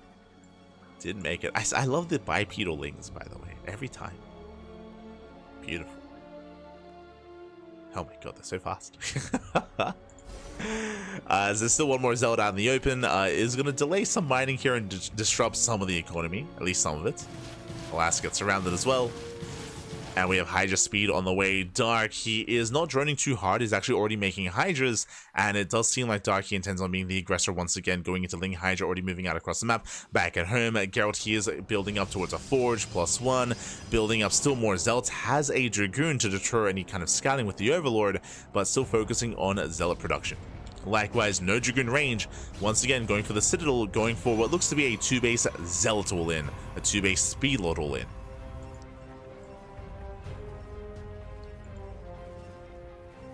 So getting them ready. feels weird not calling them charge lots, but it also feels wrong to call them charge lots because they don't really have charge. It's different. they're just faster. Just speedy boys. As Dark, he did cut workers at 27. Zero scouting from Gerald. He has no idea what's going on. And Dark, he is amassing purely. Ling Hydra is going for his own all-in. Dark, he will ideally hit first. Gerald, though, he does move out. Dark coming for this round. Oh, does come in. And he will catch one of these zealots. I say one, he'll catch most of them. Yeah, 1, 2, 3 zealots going to be going down. They get caught out in the open. A 4th zealot falls as well. And Dark is now within range of the gateways. Yeah, the first gateway is going to fall. Getting the first. From here, I can go for the second. Oh! Knocking down that wall. Second gateway is under fire. Catching out the Zealot, there's just nothing here. Again, there's a shield battery, but he gets zoned away. Zoned away from the shield battery. Boys are being pulled. Alas, the Dragoons, they get caught, and they're going down one after the other. The all-in is successful. This does hit first. Zealot legs still in production. Gerald, he just wasn't ready for this. I mean, he didn't see it, right? He didn't see this coming ahead of time. There was no scatting from Gerald. GG, well played. And Dark, he will claim the series 3-0, becoming this week's Kung Fu Cup number 8 champion. GG. Whew, GG, well played. Some intense games here with Dark, whether it was defending against all-ins or committing to all-ins himself. Some very fast matches involving Dark. Personally, I really was quite fond of some of the other matches though. The other semifinals, YoungYakov versus Gerald, if you recall, I did emphasize that we got late game for one of the first times involving Skytoss from SC2 Protoss against Brood War Zerg. Something we don't see too often. We often see shorter games like this, whether it's all-ins, failed all-ins, a lot of mid-game play. So if you are curious about longer and later games in this mod, I do recommend checking out the VODs of YoungYakov and Gerald. Likewise, we had some spicy games involving Quanta, involving Spirit as well. Some really fun PVTs were had previously, so I do recommend them. For more faster, intense games, then follow Dark. Dark against Gerald and Dark against Rebellion, as it went both ways. It wasn't just Dark committing to an all-in like this, but also Gerald and Rebellion also committing to all-ins as well. So very hyper-intensive play there from one side of the bracket, and more slower paced, longer games from the other side as well. GG well played. Regardless, congratulations to Dark for claiming the win here and for becoming our champion. And a shout out to Gerald for making it this far. Again, Gerald, he took down some big names. He took down Spirit to make it this far. I would have favored Spirit over Gerald, and they did go to the ace match, but did barely go the way of Geralt in the end. Again, I'm still reminded of that game on Fighting Spirit, where Spirit, say that too many times in a row, where Spirit did overextend with his Goliaths and took one bad fight. If you remember, like, Spirit had that game. Spirit, he was looking dominant, knocking down base after base, gaining map control, then overextended one too many times, lost his Goliaths, and then bam!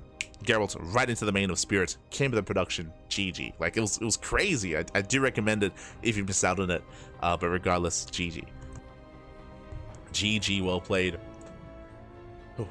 And with that, congratulations here. And again, this is a weekly event, but they do alternate back and forth between StarCraft Evolution and Warcraft 3 Evolution. Warcraft 3 Evolution is a different mod that does incorporate the Warcraft 3 races against StarCraft 1 and StarCraft 2, so that's also like another chaotic game mode that is also being worked upon.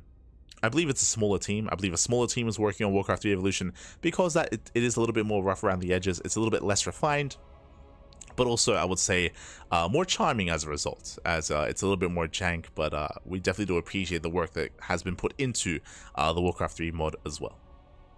Do appreciate it.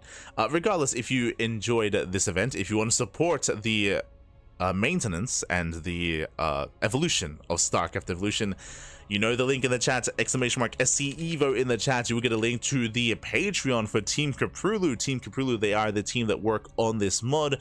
There's a lot of people working behind the scenes when it comes to the creating and porting maps from Brood War, when it comes to balancing the game, when it comes to adding new textures, adding new models, more importantly, to actually distinguish between StarCraft 2 and Brood War. If you didn't notice, the in-game Zealot for Brood War is different from the SE2 Zealot. The Zergling, the Hydra, almost all units have been redone and repurposed in some way, again, to distinguish them from their StarCraft 2 counterpart. Does make them more unique and does make them look more like their original Brood War forms.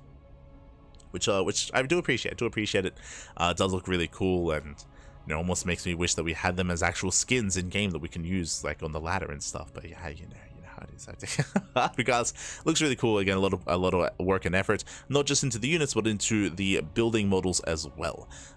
With that, GG. With that, GG, well played. A bit of a shorter broadcast this morning, which I'm more than happy about, just because of what is happening later on tonight. Let us switch our scenes over and catch up on our schedule. Again, we cast StarCraft here on a daily basis, and we just wrapped up with our morning Friday cast of the KungFu Cup. Now, originally, we were scheduled to cast Lily Cup this evening. As you can see, Lily Cup, 7 p.m. KST, that is 8 p.m. AEST, that is in 7 hours. In 7 hours time, we were going to cast Lily Cup, but what I will say is I think we might reschedule. The reason for this, for those who are unaware, I'm playing in a show match. It was officially announced I'm playing in the Big Brain Bouts later on tonight. It is going to be at 2 a.m. 2 a.m. here my time, 1 a.m. KST, and it's going to be what's like 6 p.m. CEST, I think 6 p.m. in Europe. The time zones are out there, but I'm going to be competing in the Big Brain Bouts, and that is going to be after Lily Cup would have been. So technically I could cast Lily Cup and then have like a small break and then compete, but I do want to show some good games. I want to be in form, and we did make the decision to postpone Lily Cup, to reschedule it as a broadcast, just so I can get some rest, get some sleep, ladder, practice, and get ready for the show match. I haven't competed since 2019. It has been almost 6 years. It's crazy since I've played in a tournament, because I've just been casting full time since then. So yeah, it's gonna be a lot of fun. It's gonna be a blast, I'm sure. I'm a little bit anxious, a little bit nervous about it. Again, I haven't played in like a proper tournament setting in a very long, since 2019. It's on my Wikipedia page. So it's been a long time, and for those that are curious, it's going to be a caster showdown. It has been officially announced. Build Scouts and you'll win. True. Has been officially announced. I'm going to be playing and competing against Zombie Grub. So it's going to be a caster showdown, Light versus Zombie Grub. Let's go. Zombie Grub plays Terran, and shout out to Pi. Pi, he's a Polish Zerg player, and actually Pi had a show match with Zombie Grub like 2 months ago ish, like 2-3 months ago. He was like, Papi, I got you, and he linked me the VOD, and so I'm not really too familiar with I wasn't too familiar with Zombie Grub's play. Yeah, it's oh boy. It was nothing but proxies and nothing but mech. It was like BC openers, it was proxy Raxes, it was Hellion Rumbys and Hellbat battle mech, and siege lines. So it is most likely going to be Zerg versus Mech tonight, and I will do my best. My Zerg versus Mech is not amazing, I'll be honest, but I will be working on it. I'll be trying to refine some play and doing my best for tonight's show match, so look forward to that. It's going to be a blast, I'm sure. I'll try to put on some good games, put on a show. We'll see how we do. But again, that's going to be later on tonight. But again, because of that, we have decided to reschedule Little League Cup to next week. So it is a shame, just because that is the tournament that Scarlet was playing in. Scarlet did play for the first time in a long time in Little League Cup. I do want to cover that, do want to cast it, but I also want to, you know, if it's my first time competing in years, I want it to be a good one. So instead, we're going to be laddering. We're going to be practicing. I'm a little bit torn. There are some things that I want to do off stream to keep hidden. Like, I don't want to show off too much when it comes to my play. So I'm probably going to have a short ladder session just to warm up, and then I'm probably going to be doing some customs off stream, and learning some builds. Look forward to it. And again, that's going to be later on tonight for Big Brain Bouts. Oh boy. Yeah. Speaking of Scarlet, yes, the camping email, yes. Oh god, look, there was a game. It was game one between Scarlet and Pi. Sorry, Zombie Grub and Pi, where Zombie Grub, I think she killed like 60 drones with Hellion run-bys. It was just non-stop blue Hellion run-bys, and like Hellbat, it's crazy. So I feel for Pi. I fell for him in that series. It was a rough one to watch, but you know what? I'll try to avenge Pi. I'll do my best. Pi's a great guy. Love him. He's a big Basilisk fan, big Raynor and Cyril fan. But I'll do my best. We'll see. Discord stream. Maybe. Like, when it comes to, like, me doing customs and learning a build, it'll be very boring. It's literally going to be me loading up an empty custom game, doing the build in the opener, and then exiting, and then doing it again. Over, like, just iteration over and over and over again, just to, like, practice the opener and practice the build. Like, that's all it's going to be. It's going to be very boring and very dull, so I'm probably just going to do that off stream. But yeah. I'm desperate for... Oh no, I want the boring Discord stream. You're an animal, you're an animal. Aye, aye, aye. Oh god. But I'll do that later on tonight. I also want a nap before the show match as well. Because again, it's going to be at 2 AM and right now it's 1 PM. So it's in 13 hours. 13 hours time is going to be the show match. So I'm probably going to try to sleep in between as well. But otherwise... thanks for watching. Otherwise, thanks for watching. Thanks for the support. Do appreciate it. And with that, when it comes to our next broadcast should then be tomorrow. KSL, the Korean StarCraft League, is going to be tomorrow. Tomorrow at 12 PM KST. That's going to be 1 PM AEST. And we have a lot over the weekend. We have KSL. We have Hatchery Cup. We have the Brazilian StarCraft 2 circuit. We have Sparkling Tuna Cup. We have more Brazilian StarCraft 2 circuit. We have a lot of content, a lot of events to cover over the weekend. And there's plenty of StarCraft. If you enjoy the content, if you enjoy the casting, then check us out over on YouTube, ! Socials in the chat, and you'll get a link to our Twitter, Facebook, Instagram, but more importantly, the YouTube link is there as well, and also Discord, so you can interact with us outside of the stream. You can interact with us. You know what? You may have convinced me, Baby. I might do like a Discord stream later of me just doing the same opener over and over and over again, and just leaving games. I might do that. Over on Discord, but that'll be after the ladder session. But yes, that'll be over on Discord, I'm sure, at some point. And likewise, check out our YouTube channel as well, YouTube for all the VOD content. If you want to support us monetarily, we do have our Patreon, ! Patreon in the chat, and you'll get a link to our Patreon page. Again, our Patreon does fund our regular tournaments. Our weeklies and monthlies are all funded via Patreon, so thank you so much to all of our patrons out there for supporting the Ducklings and supporting the scene and supporting the players, because 100% of the money on Patreon goes towards the players and towards those tournament prize pools. So you can support our tournaments there if you wish. Otherwise, thank you. Thank you for watching. Thank you for tuning in. Thank you for the support. We will see you guys tomorrow for some more StarCraft, or I'll see you in 13 hours over on Rotterdam's channel for the Big Bang Bouts. If I'm allowed to, I'll stream my POV. I'll stream my POV as well, so that'll be over on light_VIP. Actually, do I stream my POV here on the CranKy Ducklings? I'll discuss with the rest of the Ducklings about that. I don't know, because usually we keep that stuff separate, but yeah, we'll see. We'll figure it out. I'll either be here or either on my personal channel, where Hug will be excluded. Oh no. But otherwise, thanks for watching. Thanks for support, and we'll see you guys next time. We'll see you guys tomorrow or later tonight, and enjoy the rest of your week, enjoy the rest of your evening, enjoy the rest of your day, wherever you happen to be.